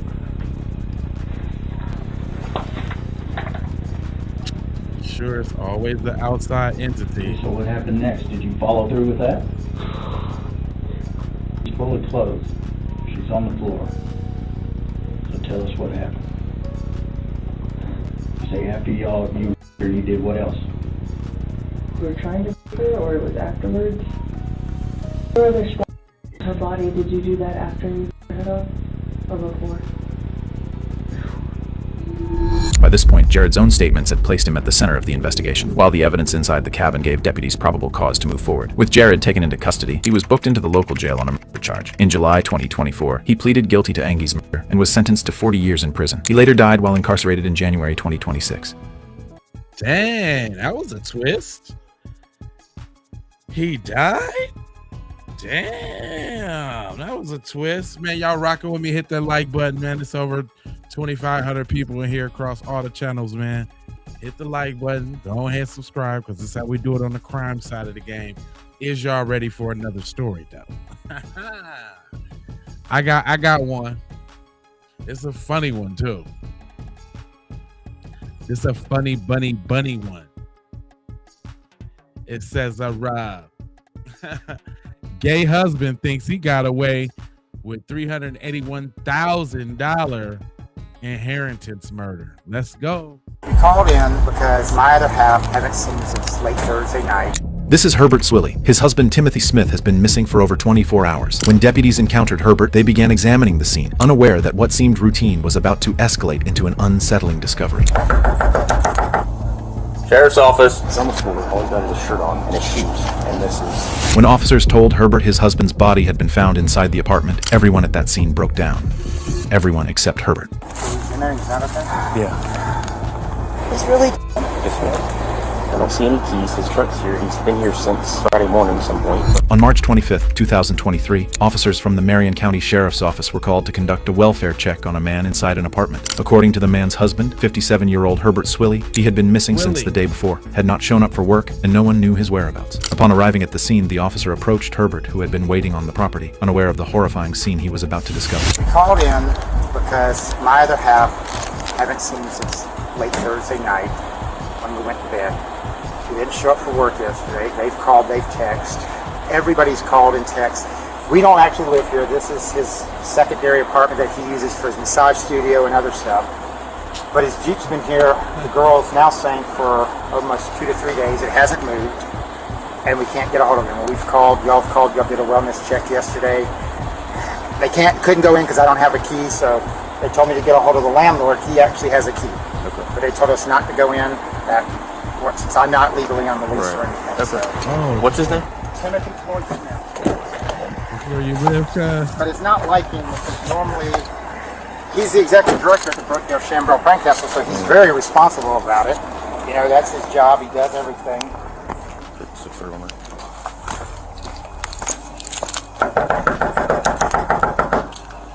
Sheriff's office.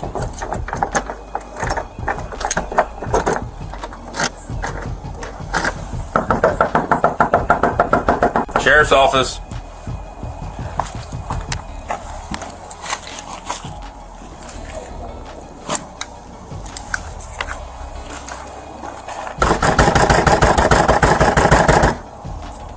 Sheriff's office.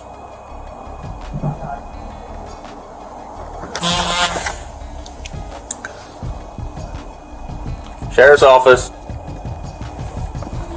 While searching the apartment, the officer discovered the lifeless body of 59-year-old Timothy Smith lying on the bedroom floor. Timothy was a well-known figure in his community, as he served as the executive director of a senior living facility in Ocala, had led multiple community organizations, and was deeply involved in charity work. But at this moment, he was found deceased in his own apartment, bearing a dark mark on his neck and visible injuries across his body. The scene was disturbing on its own, yet as soon as the officer began informing Herbert of his findings, the case took a sudden and unexpected turn.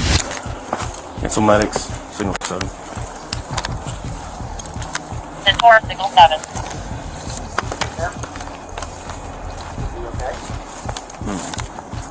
He's in there, he's not okay? Yeah.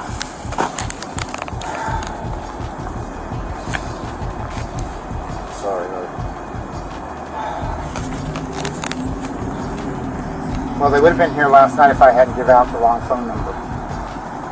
I didn't give them Jack's phone number for the landlord because I have it in as Jack in Ocala with an L. So I thought it was Jack for landlord, and it's Jack of AA that we saw at our retreat. And I gave him that number, and he called me this morning and said, Herbie, I'm not Jack's landlord, so why are you calling me? And I'm like, oh my God, I said, so I've been scrolling through it. It took me 45 minutes to find his number, and I had to find it via text. I've got to call Kevin.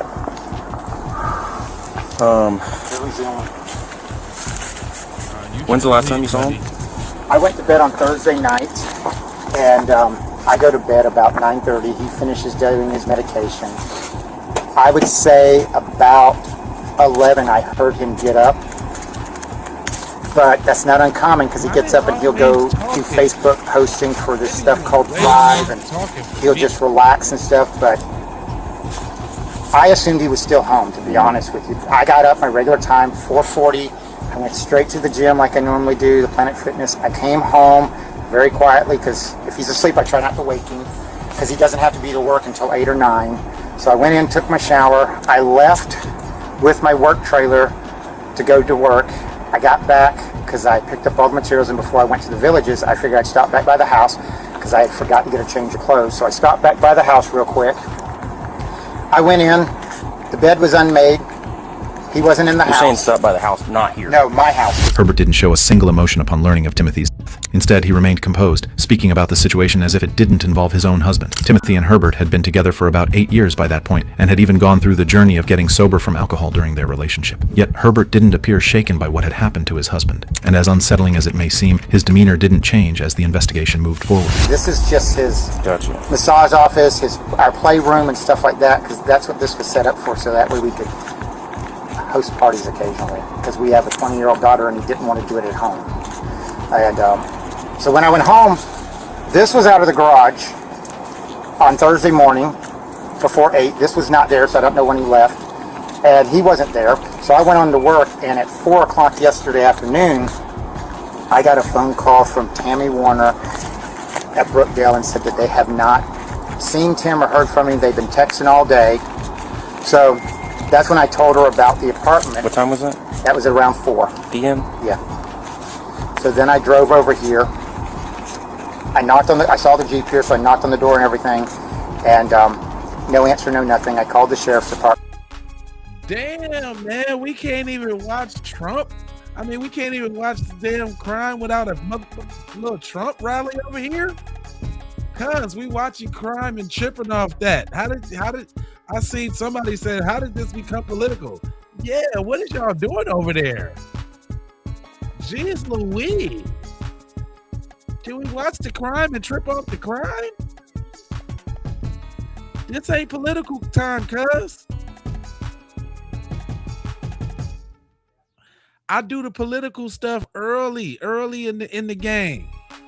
I don't do that now, because y'all might not like the shit I gotta say early in the game. So just enjoying this crime. That's what I'm trying to tell you. Just enjoy the crime. And they told me not to go in since I'm not on the lease, so I went on and did that. What, 4 o'clock, let me interrupt you. 4 o'clock yesterday? Yeah. Okay.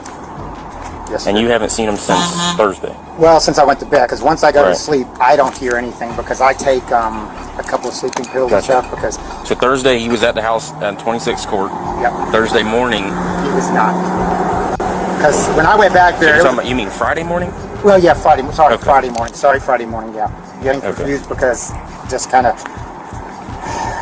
Yeah. The more Herbert talked, the more suspicious he seemed. At one point, he even claimed it would be difficult to discuss the situation with the detective. Yet throughout the entire investigation, no one saw any sign of that difficulty. And to talk about how difficult it was. Hey, I see somebody said I want cat. My man looking for cat in the chat. Hook that man Mikey up. Mikey said he needs some cat. That's what he said. If y'all can see to it that Mikey gets some cat, please. Okay. All right, now let's keep going. To the officer, this detail did not go unnoticed. They tell you single 7? We're always wearing something. Yeah, no, it's only cancel signal 7. Are we thinking signal 30? Signal 37 going bad. So signal 5? I don't know. So they live over off Buffington. They rent this place as a massage party playroom, and then his husband over here. Because they don't want their daughter seeing their activities. He's on the floor. All he's got is a shirt on and his shoes. And this is, I don't know if it's a burn or like some type of asphyxiation stuff or what. Yeah. All right. So listen, whoever's y'all said Trump enough. I do got mods that would love to get you up out of here. So say your little goofy stuff and go back and forth. We don't need paragraphs to Trump. No paragraphs or all of the goofiness. Just be goofy and do your arguing. But we don't need your paragraphs, okay? His phone, can't find his phone. I don't see any keys. His truck's here. He's been here since Friday morning at some point. Yeah, okay. So the landlord came. Does he get one? Landlord being the one that's renting this thing out? Yeah. Did he rent it to this guy? Yeah. He rents it to them. The first time he met them was like a week ago because He rents it to the husband and the husband. Or one of them in here, or is this some random dude? So this is husband who rent this place. It sounds like it's primarily this guy apartment, even though he's saying they are legally married and all this. So it sounds like this is his spot that he goes to, and then he comes over with him. You know, type thing. Is there third parties involved? Or? Yeah, so I called him wrong. Jack. Jack's the landlord. So it's like, oh, can't get a hold of him. We need the key. Well, the Jack that he called him back this morning. Was like, hey, you know, I'm not your landlord. Why? Then he realized he called the wrong Jack, so he called the right one today. He met us over here. Hold on. Because I know that what's the name? Yeah, we got too many busters in the chat. And if you ain't never been in this channel before, we do something special. When there's busters in the chat, we do a roll call. So this is your chance to shout out the city and the state where you from. Come on, y'all, let's go.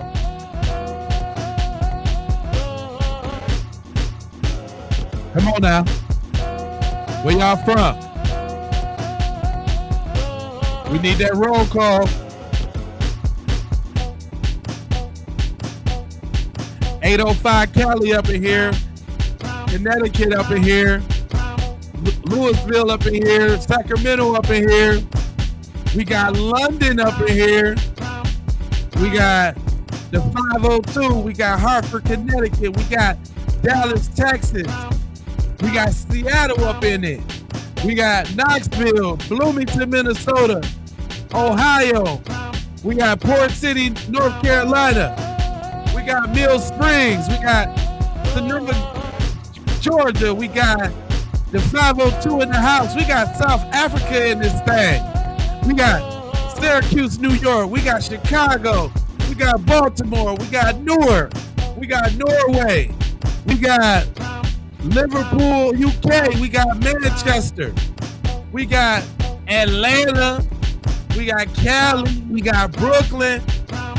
Columbus, Georgia. Toledo, Ohio. Tennessee. Long Island. UK, England. Hawaii. Wilkesburg, North Carolina. Kalamazoo, Michigan.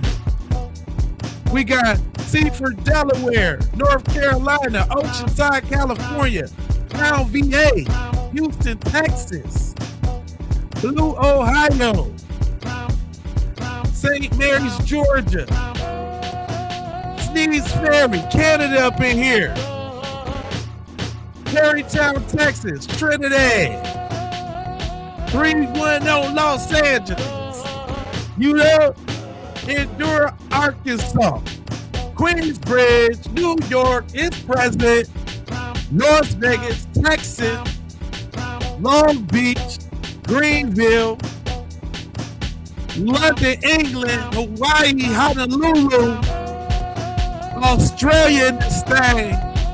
Woo!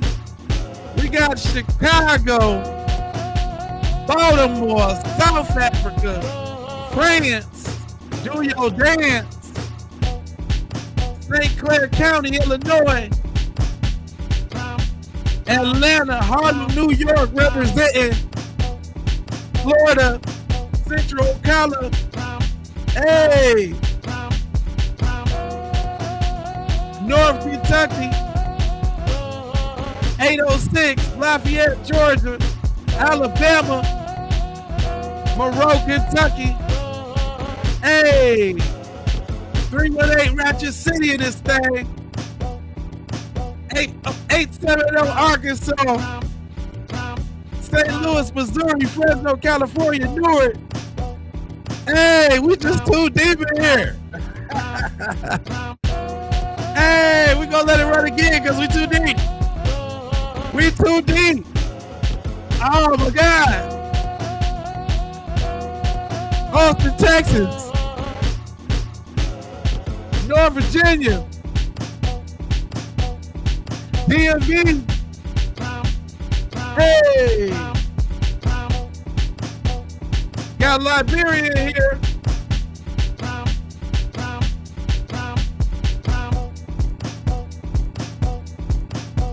We got a poker in here. Tucson, Arizona. Ocean Springs, Mississippi. Some niggas say Antarctica. Antarctica in this joint. Hey! Phoenix. Oh, I'm from Minneapolis, Minnesota. Northside definitely in this thing. For sure.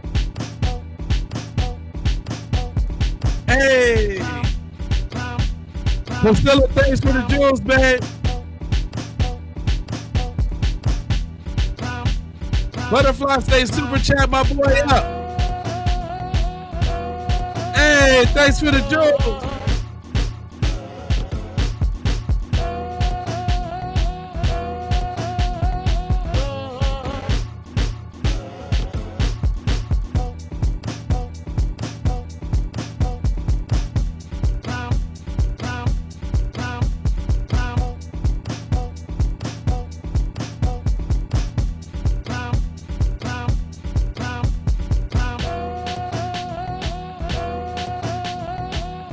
Oh yeah, we up here. Newport News, Virginia. Tennessee. Hey, 212. It's 212. It's 212. You got 212. Hey, got Eastwood. Los Santos. Hey! If you know, you know.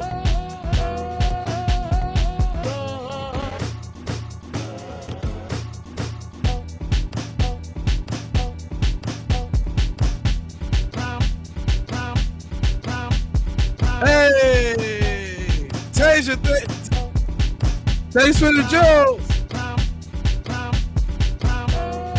Minneapolis, Minnesota, baby.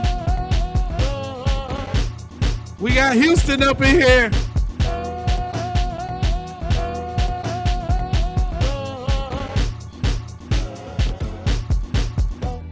We got Justice for Nolan Wells, Free Carmelo. Oh yeah.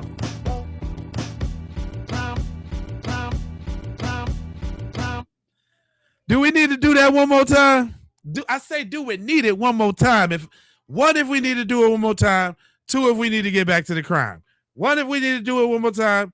2, if we need to get back to the crime. I just want to know. Do we need to do that one more time? Cecilia, thanks for the jewels, boo. L.A. Hopkins, thanks for the jewels, boo. Do we need that one more time? Do we need it one more time? Do we need it one more time? I know the twos don't understand it. Y'all don't understand that, do y'all? Y'all don't understand that, huh? Y'all want to get back to the crime, huh? Huh? Y'all want to get back to the crime? Okay, this is a crime show. Okay. A little bit of Keep It Peace spilled over a little bit. But see, that's because y'all was acting too stupid in the comments section. This is what we do when y'all act stupid in the comment section. Now act right. Just act right. That's all you got to do. That's all you do. That's all you got to do now. You just got to act right. We'll get you. I couldn't get any information. We're in Unit C. Inside the apartment, officers found no keys or personal belongings belonging to Timothy, items he surely would have had with him that night. The scene alone raised serious suspicions, but when officers followed up with Timothy's co-worker, who reported he hadn't shown up for work the day before, their suspicions only grew. What's up, T? This is Tammy. What was your name? Tammy Wander. How do you know? Tim and I have been friends for we work together. We've just worked together in the medical field forever. We've been close friends with Tim for 10 years. or longer. Psych, I lied. I lied.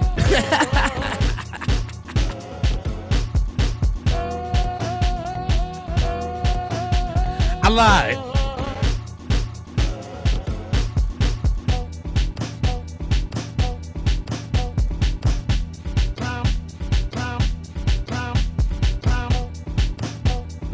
I lied.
Straight up.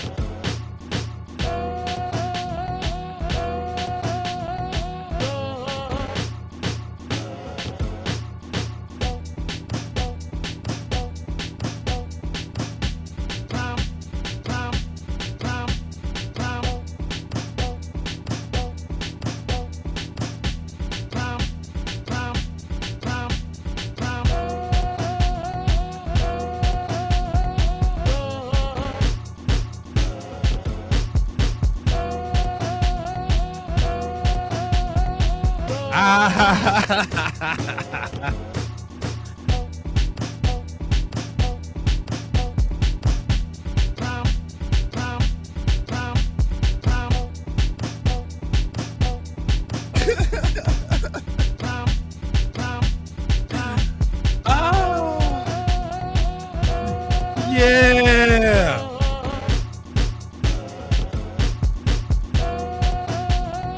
Did my podcast, boy.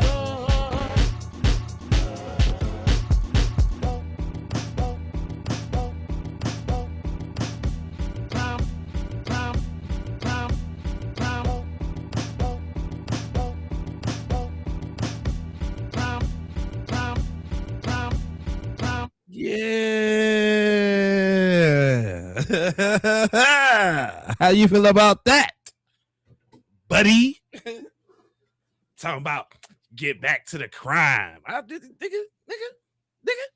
I do what I want on this joke, dog. We do. What you talking about, dog? Yeah. What? We don't do that. Yeah, I need some Powerade after that joint. I'm telling you. Purple Kool-Aid Powerade too.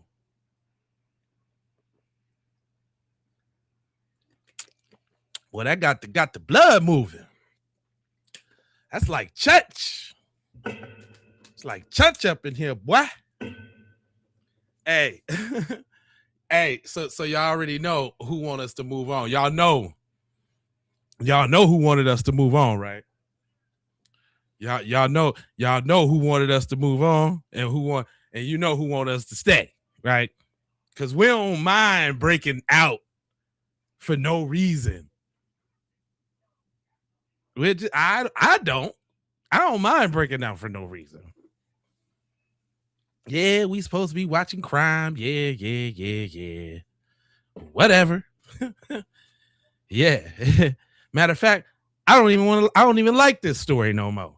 How about we move on to another one? How about that? Because I don't even like that one. Not no more. I'm cool. My mind's somewhere else now. You know what I'm talking about? It just flipped like that. You know what I'm talking about? I mean, I can't even get into that no more. Y'all ruined it. Over there with the BS. You know what I'm saying? You ruined it with the BS, brother. Over there, all political. Trump, this Trump. Little dweebs. I thought the dweebs only showed up on the Keep It P podcast. I'm here trying to do some crime, and here y'all go. Jeez. Look. I know I'm sweating and shit. Cause I was working it out, cuz. What, you thought I was fake moving? No, Gemini activated. You already know. You know how we get. Foxy, you know how we get. Like, what you talking about? And somebody trying to tell me what to do to? Nah, you can't do that. You can't do that. Nah, we letting that happen, homeboy. All right, I got another one for us. This is gonna take us out though. This was a good one. This is a good one. Okay, guys. I didn't want to watch it at first, but the dude looked crazy. It say, I'm not talking. Then he talked for an hour. This is Lunell Anderson. On October 11th, 2021, Cincinnati police arrested the 49-year-old on an aggravated murder warrant 3 days after Derek Smith was killed at Brandy's Lounge. That shooting happened in Cincinnati's Rose Lawn neighborhood. Cincinnati. Prosecutors said the two men were not believed to know each other. This interview matters because Anderson does something detectives barely need to encourage. He asks for a lawyer, rejects a formal interview, and then keeps talking. Over the next hour, his own monologue moves from distrust to anger and finally to revenge. Watch how Detective Marcus McNeil uses short prompts, ordinary conversation, and silence, while revealing very little of what investigators know. I don't trust y'all. Okay. I just don't trust people. See? Okay. I don't trust white people, dog. Can you have a seat over there? I mean, I might just put the food. I don't trust white people, dog. I don't. Okay, I'm not white. She is behind you, though. I'm giving you the water. She leave. All right. Okay. It's whatever. She come in with you. I mean, I bet y'all just do that. You feel me? Blessings.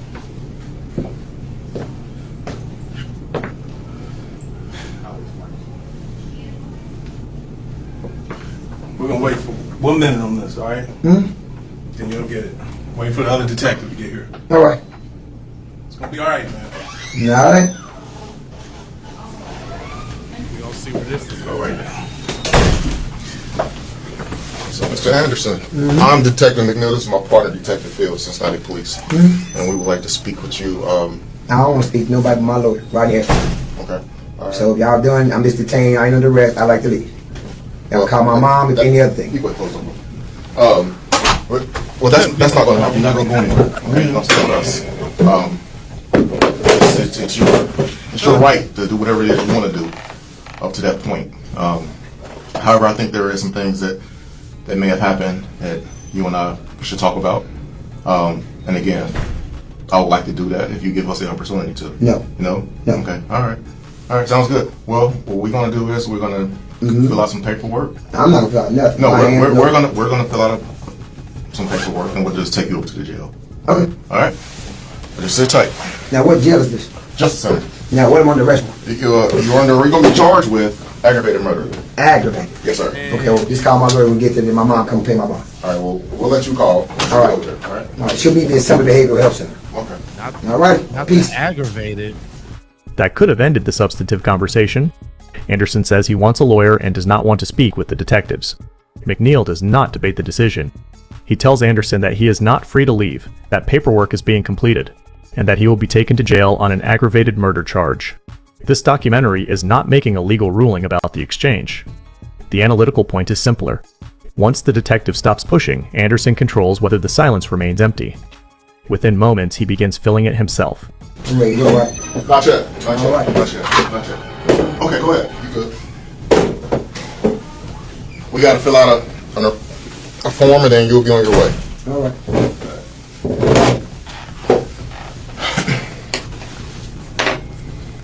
Y'all want my signature on something or something? Cause I'm not signing nothing, y'all. No. I'm not saying nothing. Just take me to jail. We're gonna do that. Or wherever. To summit, to wherever. I'm not speaking no words. I have a lawyer and an attorney. Okay. My mom handles all my affairs. So wherever we going, we can just leave. Cause I ain't gonna arrest. So you can't detain a black man. So if y'all have nothing to talk about, I'm a free black man. Dude. There's nothing to talk about. Y'all ain't saying what I was on the arrest for. Dude that did try to shoot me in the face. Did nobody say about dude at Murray's? I kept going to Murray's last night. Now it's funny. I kept going to Murray's on the west side, but some dude in Murray's, a white dude, the other night threatened to shoot me. Murray's like, well, you threatened to come up here with your mom. I'm like, bruh, but when I came up here was talking nice to my mom, you started talking crazy. But last night, at nighttime, he came up like, hey man, look, bruh. I'm like, look, bruh, I told you I'm handling that with my lawyer. Then he tried to do some last night. So if y'all can't be hollering about me about Murray, Murray. He's like, oh man, well if the white guy ever comes up here, we'll just bring him out of here. I'm like, well, bruh. He's like, well, somebody keeps calling 911. He goes like, oh, who? Bruh, I ain't had a phone almost 2 years. 2 years.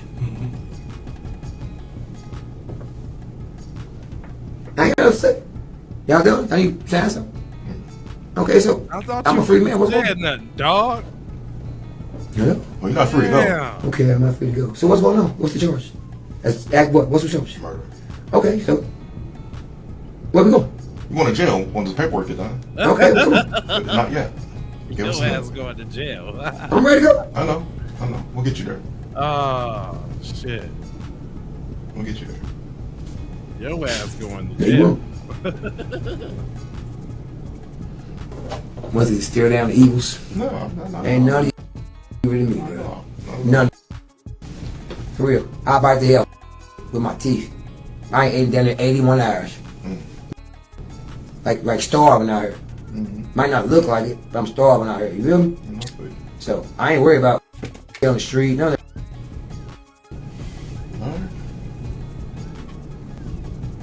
Can y'all uncuff me before I can drink the water? No, I'll keep some. So you pour water in my mouth? Yeah, I'm gonna assist you with it. Alright.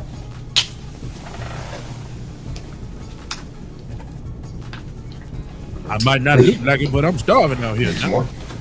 Not really. These need my teeth fixed. I might not look like it, but I'm starving. Mm-mm.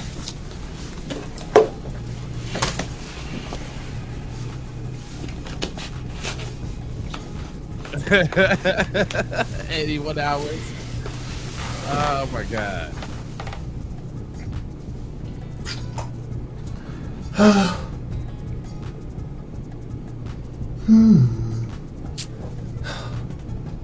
Is the white chick come bring some food or what we doing? If you sitting right here just looking stupid. We're just waiting on some paperwork to get finished. Can you what paperwork? Julie? What paperwork?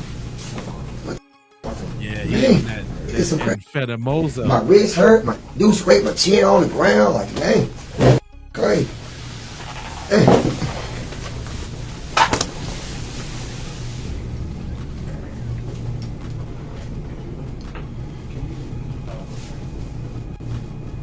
Said you ain't had nothing to eat in a couple hours? 81 hours? Is that what you said? Mm-hmm. Yeah, that's that speed. Not so long ago. Listen to the contradiction in the conversation, not as proof of the crime, but as an interview dynamic. Anderson repeats that he will not sign anything and has nothing to say. In the same stretch, he offers a story about a different confrontation, names places, describes people, and returns to what officers did during his arrest. McNeil does not need to challenge every claim. Each new subject keeps Anderson speaking, and each volunteered statement gives investigators another piece of recorded context. So you're a Bengals fan? What? That hard? What you mean? How my whole life? What you think about yesterday? The weirdest game I've ever seen. For real. Weirdest I've ever seen. That was live right there. Weird.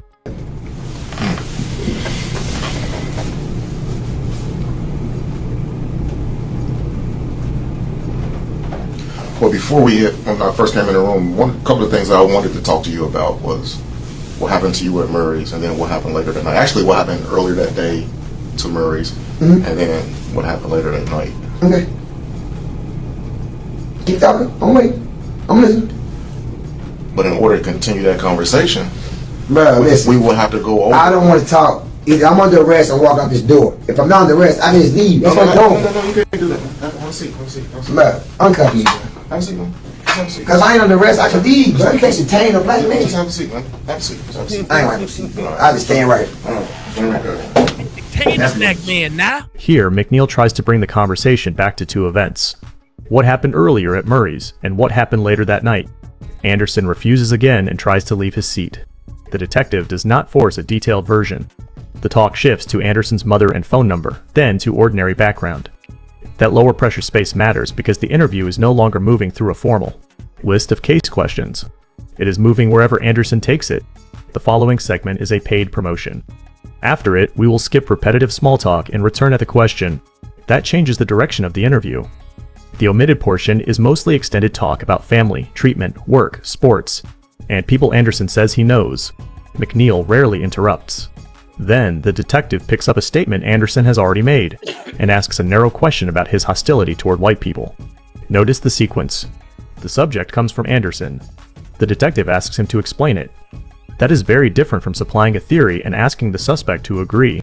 What's crazy here though, a white boy, like one day I was walking out of that window over there. It's all you got a problem with white people. I do, I don't like them. But over there in Camp Washington, they're the most racist, they're kind of place. Like one day I was walking to Wendy's. You know, there's a bunch of prostitutes and junkies over there. So I'm like, I'm a courteous guy. Like, I hold doors open for women. So these two white girls, they walk in the store. I mean, Wendy's. So I'm opening the door for them. One of them say thank you. The other one say, like, don't say nothing. I say, well, dang, you at least could have said thank you.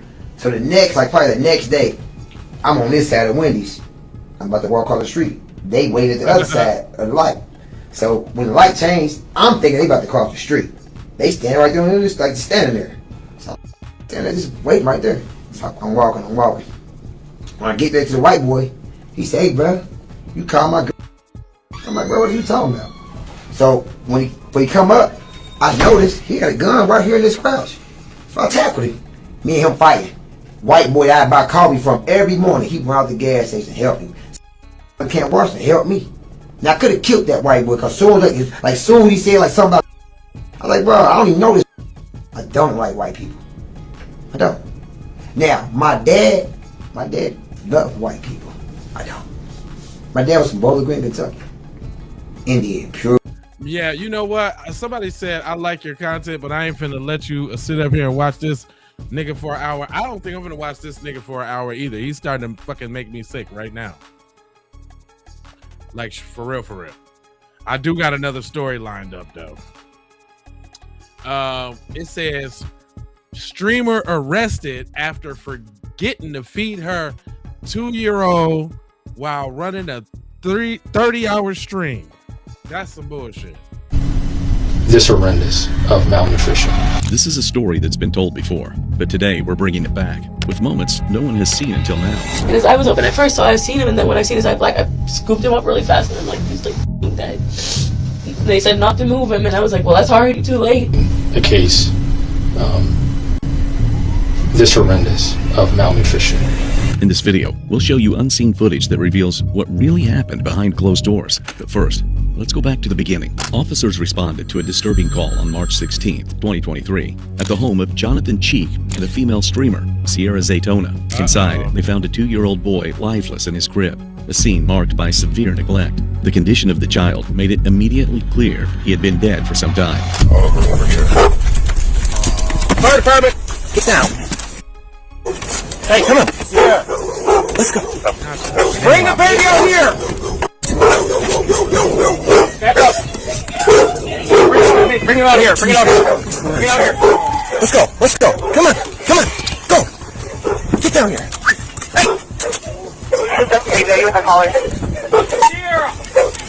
Hey, firm.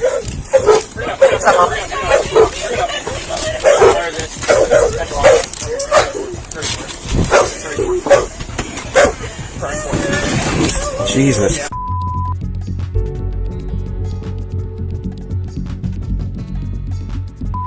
Good God. She's spinning. Sarah, come out here. Dispatch, you can close that one out. We're not going to be able to get to it. David, dispatch, we're going to need a boss out here ASAP. Cover. Nope, those are alligators here. Stay back. They know what goes on over here. They know we're not okay. They've seen me. What happened?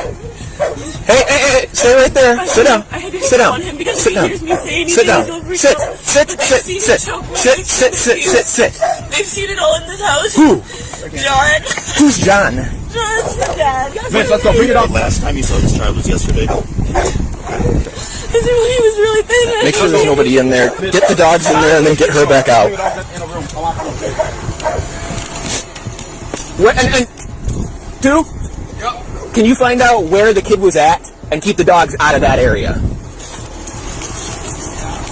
She's in the fucking house screaming, dude. It's like a fucking hoarder house. There's 2 other kids in there. This kid's all fucking emaciated. Looks like it's been dead for weeks. Oh. Yeah. Tiny little child. She's in there just fucking inconsolable. He's got her in the back of my car right now. The female? The female, yeah. She's got 2 other kids here. FD had them over here. But, dude, it's a fucking mess in there. Where's 70 just turns out? Jonathan G. She's always can I at least get the phone where it has the proof, please? We'll grab it for in a little bit, okay? He's gonna Okay, it's not like we don't believe you, okay? You just gotta give us some time, okay? Nothing's gonna bring him back. It was already hard enough to want to live. They were my only motivation to get us out of here. And now What do you my mean? baby's What do you mean? What do you mean there's nothing that's gonna bring him back? What do you mean by that? My baby. I tried. I was breathing. I was breathing. He's one of those black. What is that? Why is it like that? Why is it like that? Can I just have you put your hands behind your back, okay? Interlace your fingers. Yep. Anything in your pockets that you know about? Okay. Nothing that's gonna cut us, poke us? Okay. No drugs or anything in your pockets? You said no? I got it. Where is it? I'll give it to her in a bit. Let's go this way. So the white jumpsuit? Make it open up. Okay. Okay, can I take off your hoodie, please? Set it down right here. Okay. Take off your shoes. Need you to take off your belt as well. While Jonathan kept a straight face, no emotions, no remorse, it's quite the opposite for the mother who wouldn't stop crying in the police lobby.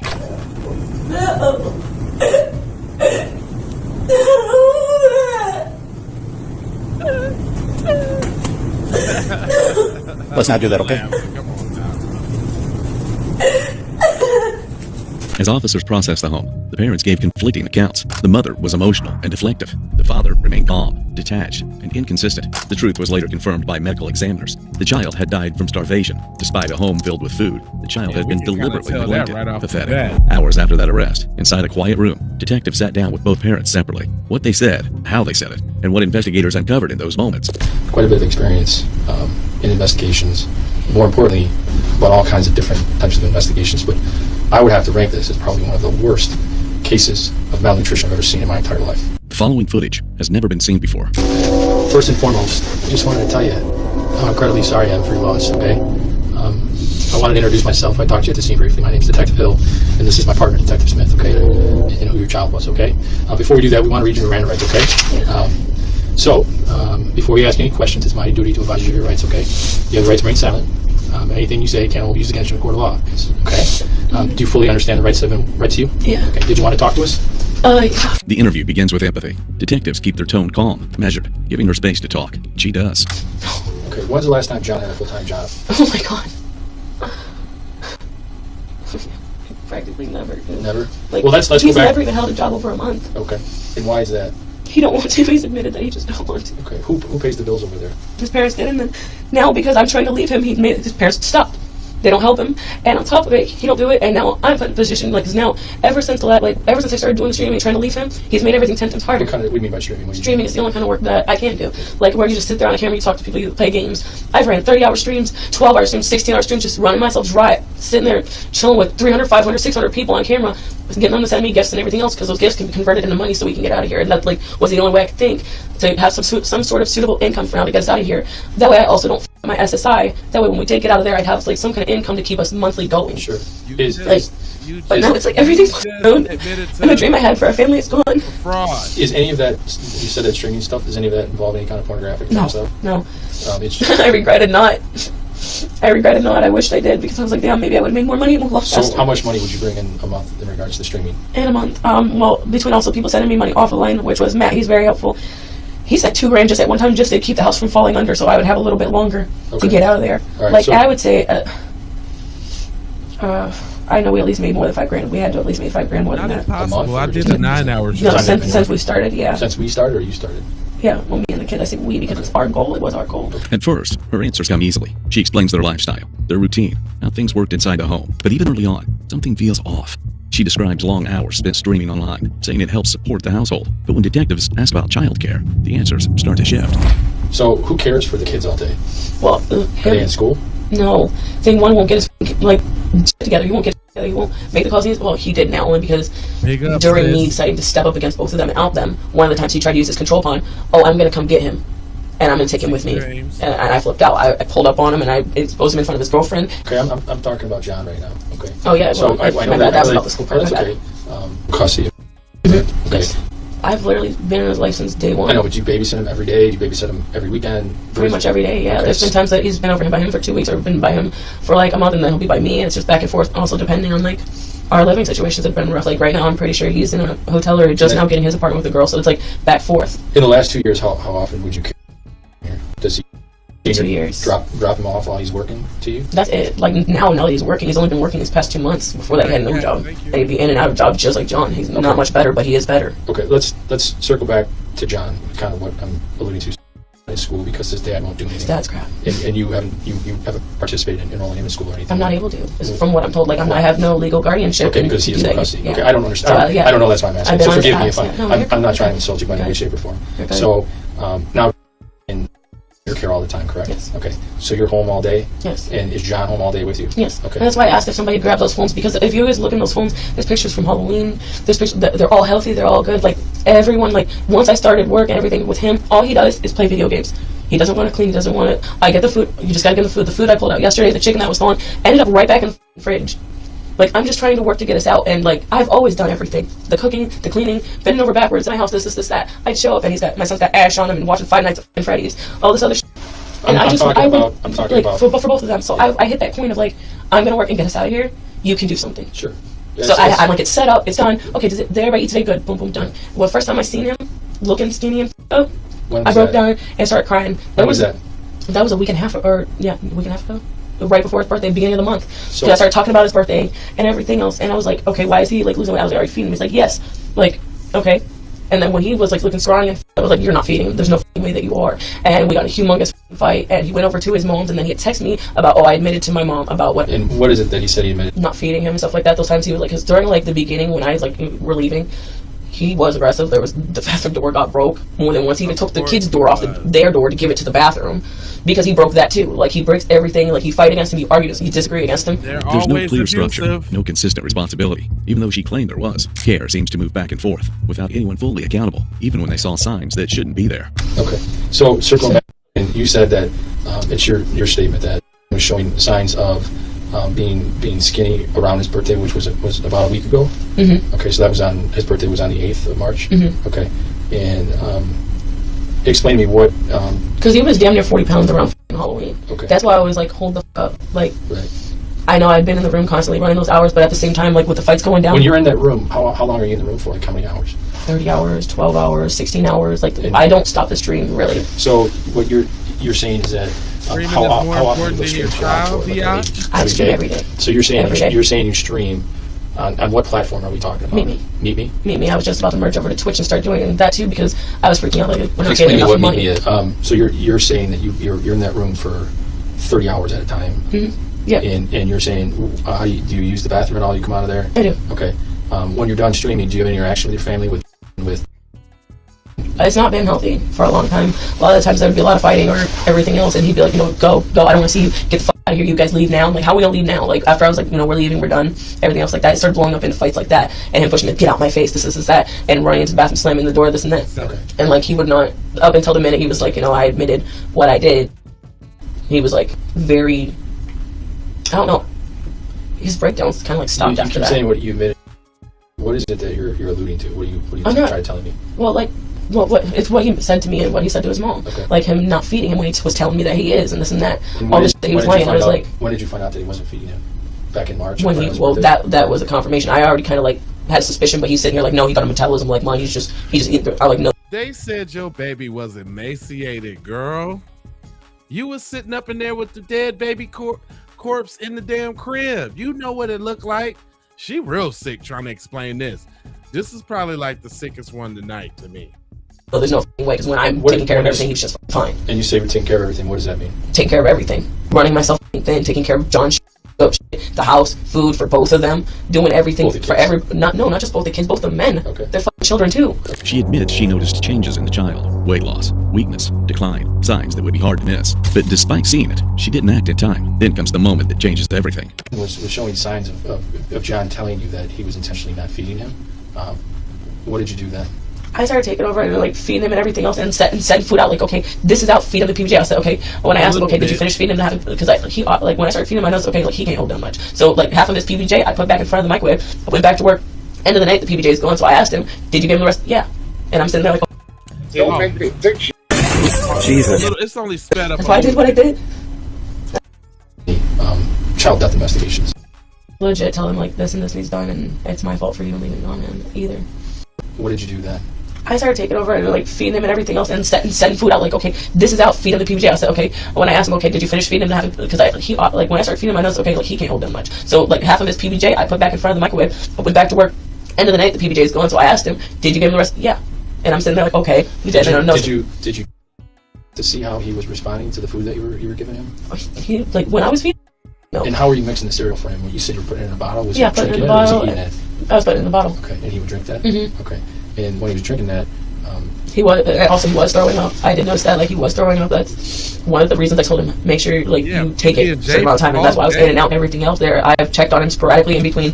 That's why I said like when he left today and I went in there. She claims that Jonathan Cheek admitted to intentionally not feeding the child. That statement shifts the case from neglect towards something far more serious. Uh-oh, I can tell y'all what it is right now.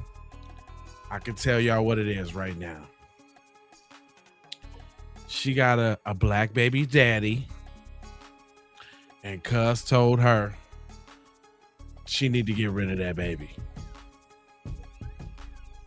And yeah, that's what happened.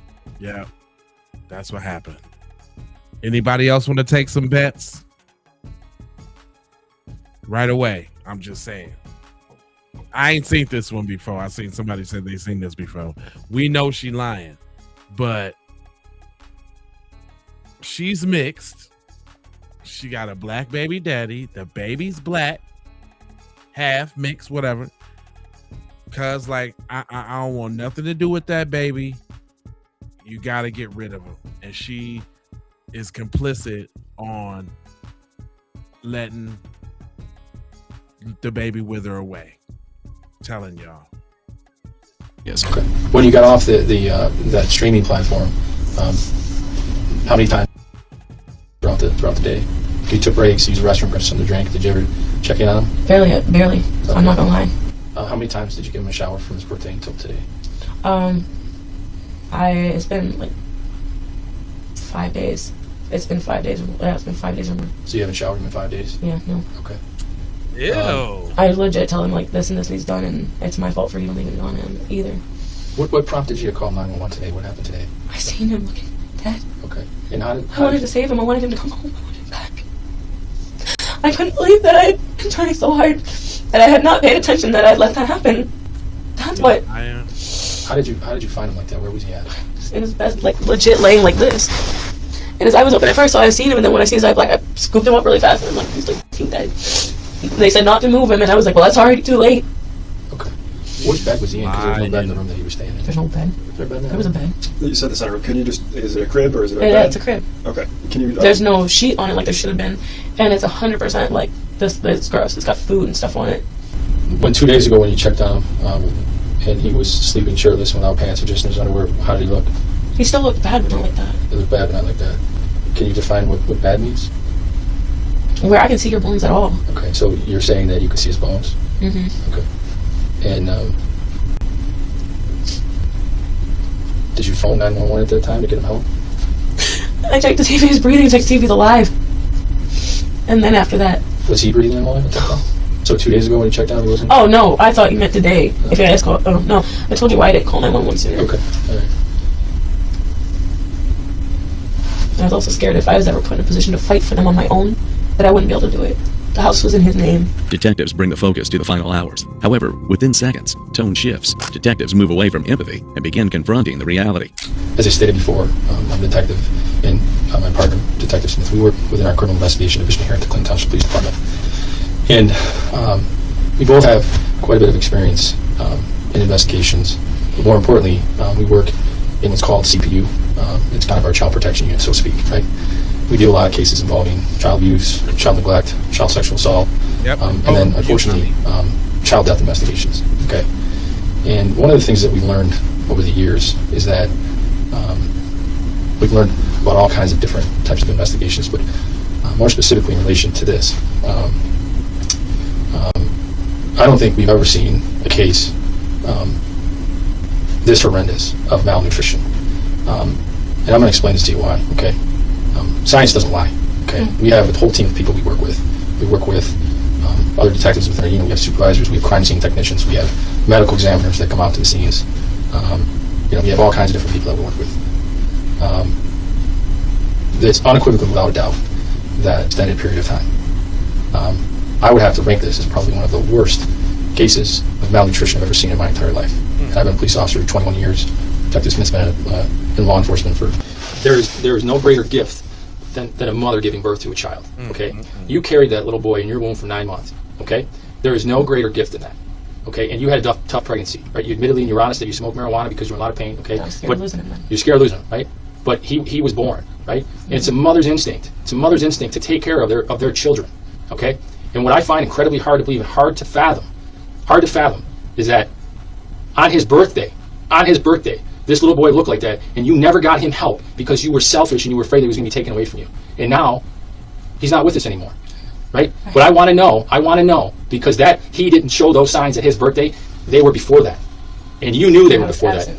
I was way absent. I know I shouldn't have been. Is it your truthful and accurate statement that you found him, as hard as this might be to be forthcoming about, that you found him today deceased? Yes. So if we were to have medical... So if you're telling me the fact that he didn't die today... We're going to find out. I know this, but I want to find out too. Because like I said, I haven't been as attentive and active as I should have been as of recently these past few months. Responsibility is placed directly on her. No more shared blame, no more distance. At this point, there's little left to explain. Responsibility. Well, it's a certain bond that you have with your children when you carry them, right? And especially when you know that your child is ripped, is skin and bones, isn't eating, is vomiting. You said 5 days ago he was out crusty because he puked all over himself. Yeah. I just want to understand. I broke in the fear of losing him in any way is too much. And I ended up making the wrong decision and completely lost him. And thank you for sharing that. Like, I just want, all I ever wanted was my babies and me to be together and be happy. So I fought those 2 years. That's why I did what I did. That's why I was terrified to lose him. I really didn't think that his dad would be capable of just not, and that he would lie. Well, I don't. Sierra, this unfortunately is I know it's real of two parents, not just him. Responsibility to parents. I've been the only one since day one, and he couldn't do a single dime. Well, you said that. Like, I did my best. Like, I failed though. Okay. I could have done better. I should have called him out. I appreciate that. Thank you for I don't care if we appreciate it. It doesn't bring him back. It doesn't fix anything. It doesn't take back anything. It doesn't fix the decision. It doesn't tell me where I should have made a better decision, not just then, but way before then, because all my mind can think of is where down the timeline could I have made a decision where this would have never even became a thing. I've questioned myself, should I have even started fighting to leave him? If I would have just stayed with him, stayed obedient, this wouldn't have happened. Well, if I would have just kept cleaning the house, kept taking care of everybody. That house, you called 911 today. You had access to 3 phones. You spent 30 hours a day, talking to people on the interweb and doing all that stuff. You had every opportunity to call 911 to get medics there. You saw in a matter of a lickety-split second. You had FD. You had 4 police cars there that were trying to save a kid that was already deceased. That's the problem. I get that, and you're only looking at the end of the day. You're looking at him. Stand up for me. Stand up for me. Turn off, put your hands behind your back. All right. You're under arrest for child abuse in the 1st degree. You're done. I like that. Get him stand The up. timeline is clear. The warning signs were there, yet they decided not to act. It's quite unfortunate. And now, the interview shifts to the child's father, Jonathan Cheek. John, we're just here to talk to you and see what's going on. I fully understand. I'm willing to waive my rights. Take a look at that if you'd like. And how many kids do you have? I have 2 and then my babysitter oldest. Okay, I guess the oldest kid, how old would that be? 6. Okay, and the name of that? He got dropped off this morning around 8:15. Wake me up before my alarms go off, so I thought made me sleep there past my alarms. Okay. But he came in, and I said, "Hi, how's it going, bud?" He took off his coat, shoes, and went right back to bed. Okay, and where does he sleep? Give him food, make sure that he's alright. Okay, and when I got up this morning, make sure I give him a bottle. He was fine then. Okay. Then I checked him again at noon. He was sound asleep.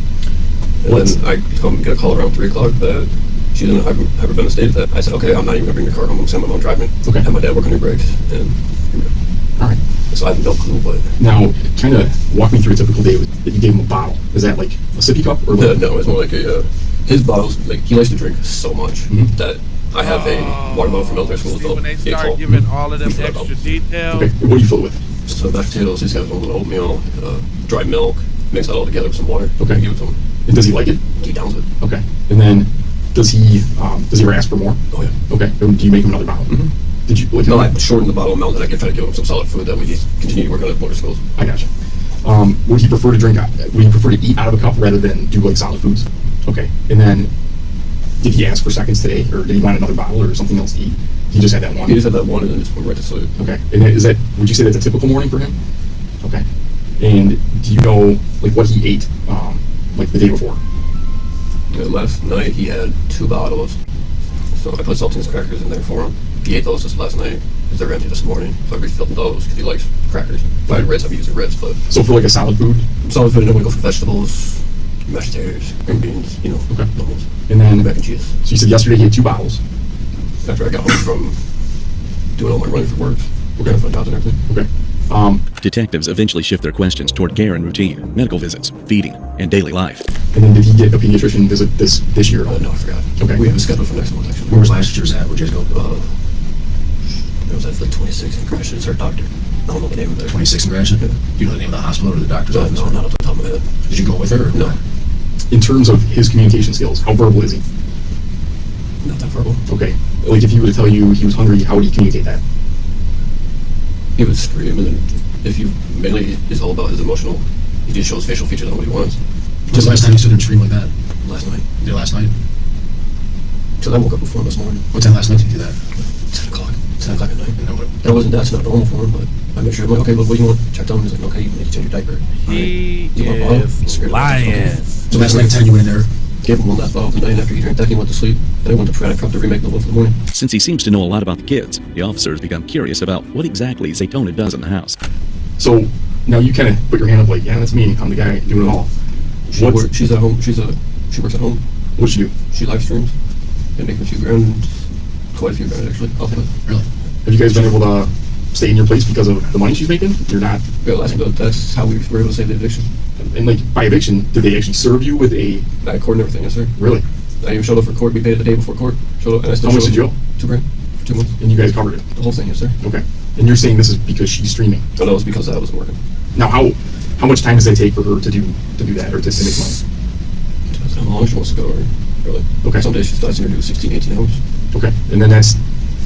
I guess my thing is, your time is your money. So is it worth the time she puts in? I guess is what I'm trying to gather. Well, with live streaming it all for her, it based on how many people comes in, how many people gets her, everything else. That way she can cash all that out. But then there's this one guy that we both know who's directly PayPal her money to help her out too. That's how she was able to get her car, her phone, and she just received $2,000 a day. He claims he handled most responsibilities, while Zaytona focused on streaming. Detectives then decided to focus on the final moments, and he admitted to many things that just doesn't seem right. Okay. And what was it about yesterday that you said something is not right? Just because he only had that one bottle all day. I put food in there for him, but it didn't get, like I said, it didn't disappear till that night. Okay. So I was like, okay. What other food did you put in there besides, you said just a bottle with I put other food? saltine crackers in there, our last can of green beans. I made some pizzas, cut some up for him, put them in there for him. Noticed a few pieces on the floor. Lying. That's about it. And I would go back They and see acting if like he ate they it. Didn't eat don't him. forgot what Touch your him. baby looked Sit like. him up, drink him, eat a little bit, but he just wouldn't. Did you think at some point of taking him to the pediatrician and getting him checked out, or like a dietitian, or getting him some help with basically putting weight back on? I was hoping to do that today. Okay. That's why I was trying to get the brakes done. I didn't want to put the kids in a car that I don't even trust driving myself. So you said that you were concerned and that today you were going to call, but you wanted to get the brakes done first. Who were you going to call? I was just going to take him straight to Henry Ford. That was the fastest response I've ever got. The hospital? Yeah. Was there any thought to calling 911? She didn't want, not until she called me. Like I said, because we don't got insurance for the kids yet. It's going to be losing my job, but it was on the company. Insurance is one thing, but I mean, if your kid needs treatment, you know, whether you have insurance or not, your kid's going to get treated, you know that, right? Yeah. It's just my way of thinking. Get out of the way. And I know that. So, at some point today, you think you would have taken your kid to the hospital? Because the minute I got done with the car. Even if we wouldn't be able to finish it. If I wouldn't be able to finish it, I would have my mom take me or something. He admits the child wasn't eating. According to himself, he knew something was wrong, but he didn't act. A decision that carries serious weight. Now, detectives push harder. And again, you know your son better than I do. I think just looking at him, I feel like he probably had some problem with either keeping food down or eating. That's just not a doctor, right? That's just me taking a look and saying, I don't think this kid had enough to eat. Now, whether that's keeping it down or being fed. He's not a type of kid who would throw up either. I know it's the last time I've ever had a clean up throw up when he was an infant. Okay. I mean, do you think that you're, I don't want to call you, I don't want to say you're lying to me, okay? But part of me feels like I'm not getting the whole truth out of you. And that's with regards to the eating, okay? But again, you're saying he's not spitting up. And you're saying you're changing his diaper 2 to 3 times a day, right? But if he's eating that volume of food, that food's got to come out one way or another, right? Because his body, the way it looks, it's not absorbing any of that food, right? So it's either going to be in that diaper, or he's going to throw it up. But most of the diapers are more full of pea lately than they're enough solids. But he's not getting that food, is what I'm saying. So he's either not being fed properly, okay, or he's got some medical problems that is get checked out. Yeah, they've been checked out. But again, you know your son better than I do, right? Yeah. I should have just took him when I first noticed the weight loss. And that was last week, you said? But I mean, if I looked at him today, I think it's going to be earlier than a week. Okay, if we're being honest with ourselves. I know it's only last week. No, I understand that, but I mean, even a week from now, I can't imagine him much larger than what he is, than he was today. I don't understand how just a week ago he could have been perfectly fine, and then today he wasn't. Last week I noticed a slight decrease in weight and how his skin looked. How did his skin look? Almost thin, a little thinner than me. Did you talk to Sierra about it? What did she say? Basically, she goes, "Oh, you're the one taking care of him, so why don't you do something about it?" But I remember being gone that day. Where'd you go? I went out to the junkyard. I had to go get some seeds and stuff for a car. Okay. Did Sierra ever think to call 911 at all? If she was ever worried about him? Nothing. I mean, I'm just saying, did she ever make a comment like, if you I'm gonna call 911, or I'm gonna take him to the hospital, or I'm gonna take him to the doctor? No. She never made a comment like that. And you're saying just a week ago that you noticed that. I'm having a hard time accepting that is really the truth. And like I said, I think you're holding something back. Okay, and I don't know what you're struggling on, but we're here to find out what happens. The tone is no longer neutral. It's direct. They confront him with the condition of the child. There's no room left for vague answers. And they knew So when you heard these odd sounds from your son, right? So he's making these odd sounds when you tap on him, touch him, whatever it is, which is not normal. The dry scream was not. Okay. He always just normally just makes a little or just normal baby noise. And you're concerned, obviously, right? I was concerned with the dryness. Okay. Because there's no way in hell you should be dry making that kind of noise, right? If you're drinking bottles. Because that's like someone being dehydrated, right? Or malnutrition. Right. That's why I was gonna take him today. Okay. You understand malnutrition is correct. Okay. So, like you said earlier, we've seen your son, right? Just like you did today. Just like he probably looked the same last night as he did pretty much today. Okay. And that child, to me, looks like he hasn't ate probably a good week, more. That's impossible. No. So obviously, the doctors are gonna look at him. They're gonna do an autopsy, right? You want to know though what happened to him, right? Right, because they're going to do that, right? Because that's what you want to know what happened, right? All I know is that I was called by Sierra to tell me I needed to come home, and they didn't tell me nothing. Well, I'm telling you right now that I looked at your son today, and it looks like he hasn't eaten in a very long time. And I'm asking a simple question, okay? Was he hard to feed? No. Did you? Sometimes he became picky on the face. Did you have food to feed him? Yeah. And did you feed him? Like I said, the only thing he wanted was that bottle. Okay, and what was in the bottle? The mashed potatoes, his dry milk, and this infant oatmeal. Okay. But looking at your son, it's not possible that he was fed that much food within the past couple of weeks. Probably, maybe not even for the past couple of months. That's what I'm trying to get from you, is just to try to get what's really going on with And all I know is what I've been able to do for him. I don't know what she's done or not. John, let's be honest, okay? We're talking man to man here, right? Mm-hmm. Okay. Like you just said, you've got 50-some years of experience right here sitting in law enforcement and doing investigation, okay? And I can tell you now that him and I, looking at your son today, have never seen a child that malnutrition. Come on, man. You understand what I'm saying? So now let's I know what you're trying to do, okay? Be honest with me, okay? When is the last time?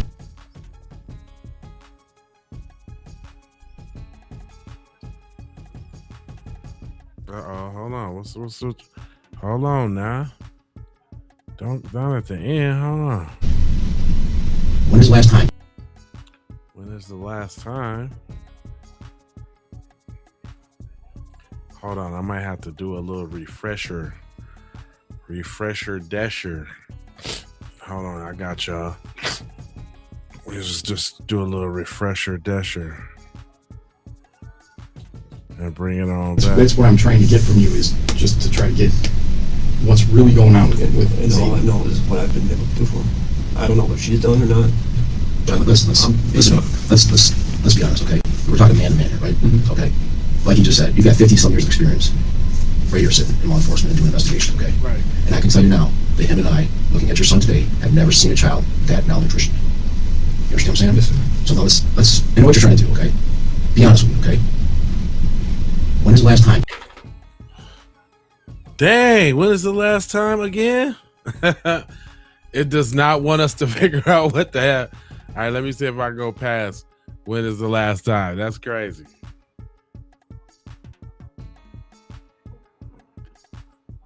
If they don't let me, I'm going to be pissed off if they don't let me get the last of this off. For real. Come on, man. I need to know what happened. This is not fair. The cliffhanger of all cliffhangers. It will not go, I swear to y'all.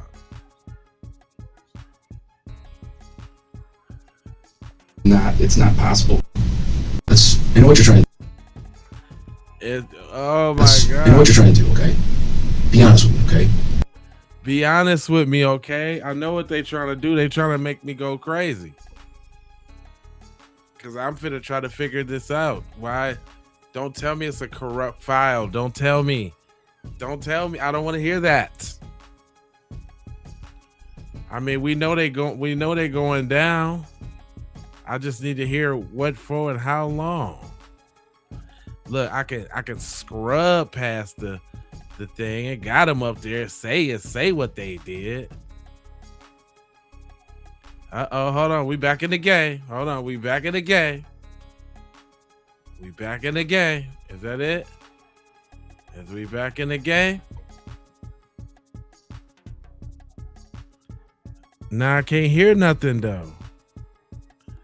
Ah, come on.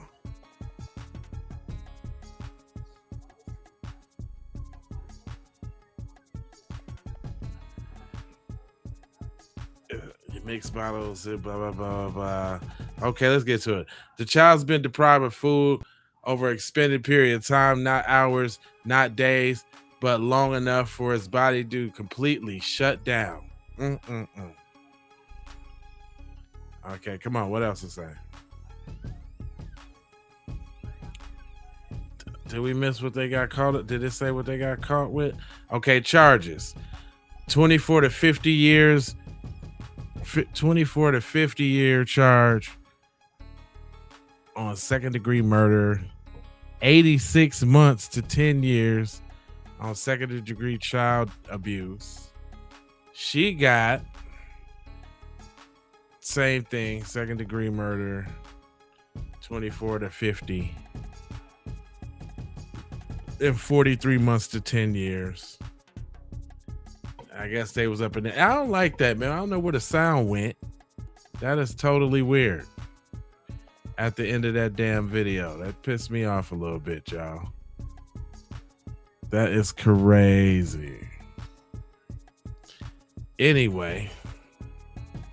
Yeah, it might be redacted audio. There you go. Good. A very, very good point. But not the rest of the stuff. That might be just a little glitch in the little system. Well, y'all, man, that was a great one. You know what I'm saying? Was that crime tonight or was that crime tonight? That's real crime tonight. You know what I mean? We in here. All of y'all that ain't never been to the channel before, go ahead and subscribe. Make sure you hit the like button. Hit the bell for notifications. If y'all would like to see the video even bigger than it is, like if you're on a TV or something like that, we got the big stream and we got the little stream. I know most of y'all might be on the little stream where you got the stuff above and the chat below. Well, if you go over to the big stream on the channel, then you will see the chat real big on the screen so you can talk to everybody, because it's like 3-4 chats going on at the same time. Shout out to everybody on TikTok. Shout out to everybody on Twitch. They haven't allowed TikTok to communicate with the chat yet. I don't know why. The child was gone already.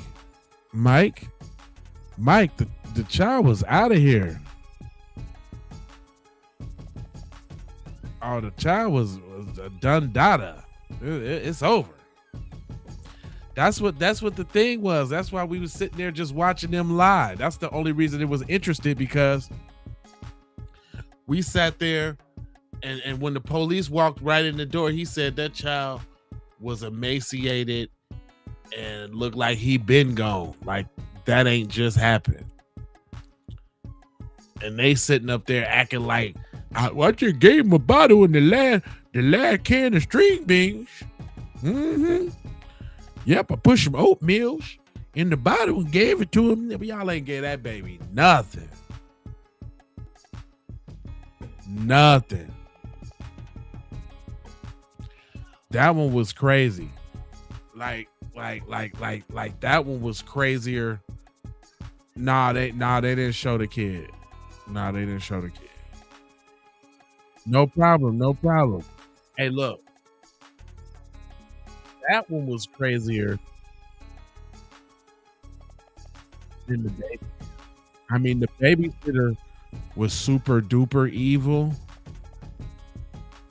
Trying to took them folks' kid out the box and then trying to pack him up in the walked around with him at McDonald's and all of that. That's trife too. That's real trife. But the fact that they let that baby sit up there for all that time, all in the house smelling, she's streaming while she got a old corpse baby in the corner. Oh, what happened to the gay husband? Damn, I don't know. We ain't figure. I think we had to do pest control at that time, so I think we jumped off that story. I don't know. Maybe I'll put it back in rotation. We'll figure it out.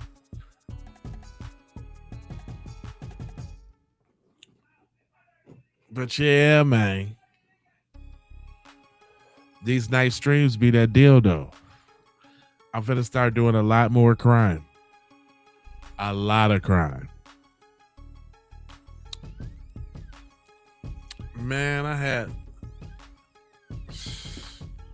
the last crime joint that I did. Well, it was 161,000 people in that lot that viewed that thing. I had stuff to do today, all today, and I was like, man, I'm gonna make sure I get back there to do some crime though. Shoot, the video we watching right now got 122,000 views on. Shout out to Keep It P Raw. Boy, they been over there. Shout out to Keep It P Raw. Now A lot of them wouldn't hit that subscribe button. If they hit, that's what I'm saying. Y'all need to be hitting that like and that subscribe, man. But look, when y'all come back, make sure y'all watch this on the landscape, right? Instead of the portrait joint. You know what I'm saying? So you can see it real big. You can see me real big. If you on the portrait joint, I'm in that teeny weeny little tiny little box. And you got to check me out, kid.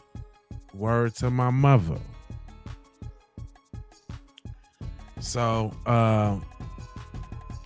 you know, if y'all sprinkle me with a couple super chats or something, a little couple jewels, we might be able to watch another story, you know. might be able to get another hour. I did put the goal up. I mean,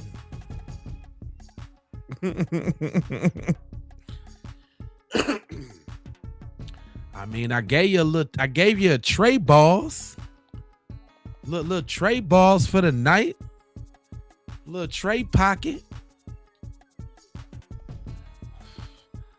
I was indiscriminate with the stories too. Bow, bow, bow, bow, bow, bow, bow.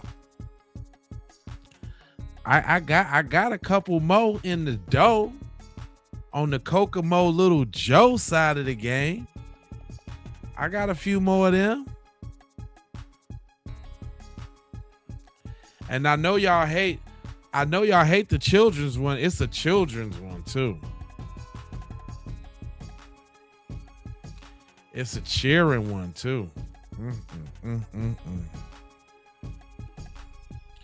Come on now, what you want to do? It ain't nothing but a couple Joes, you know what I'm saying? Boy, get a couple Joes or something. I got a nice one. Real low down, funky, dirty biatch for what she did. She's the scum of all the earths for this one. This one is ridiculous. Movie night with Jay Lava. I'm saying, where else would you rather be? You know what I'm saying? Over here with your boy. I got the purple Powerade. Psst, what?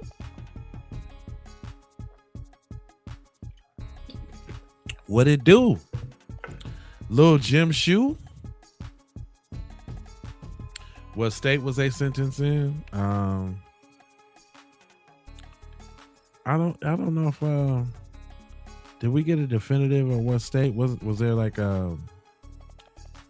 maybe we can see it on the police cars or something?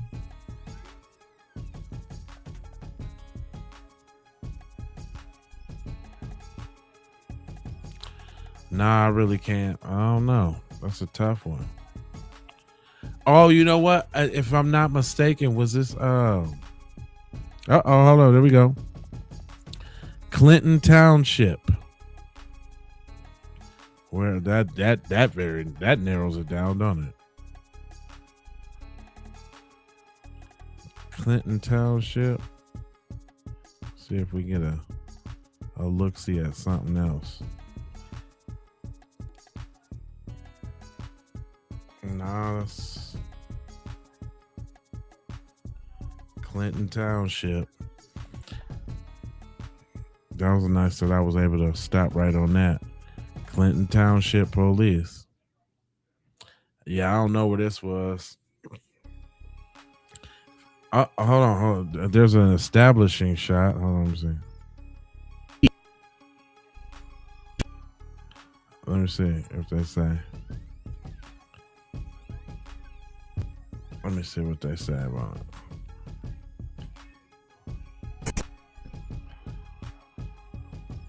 Oh, damn! I can't even get the volume on.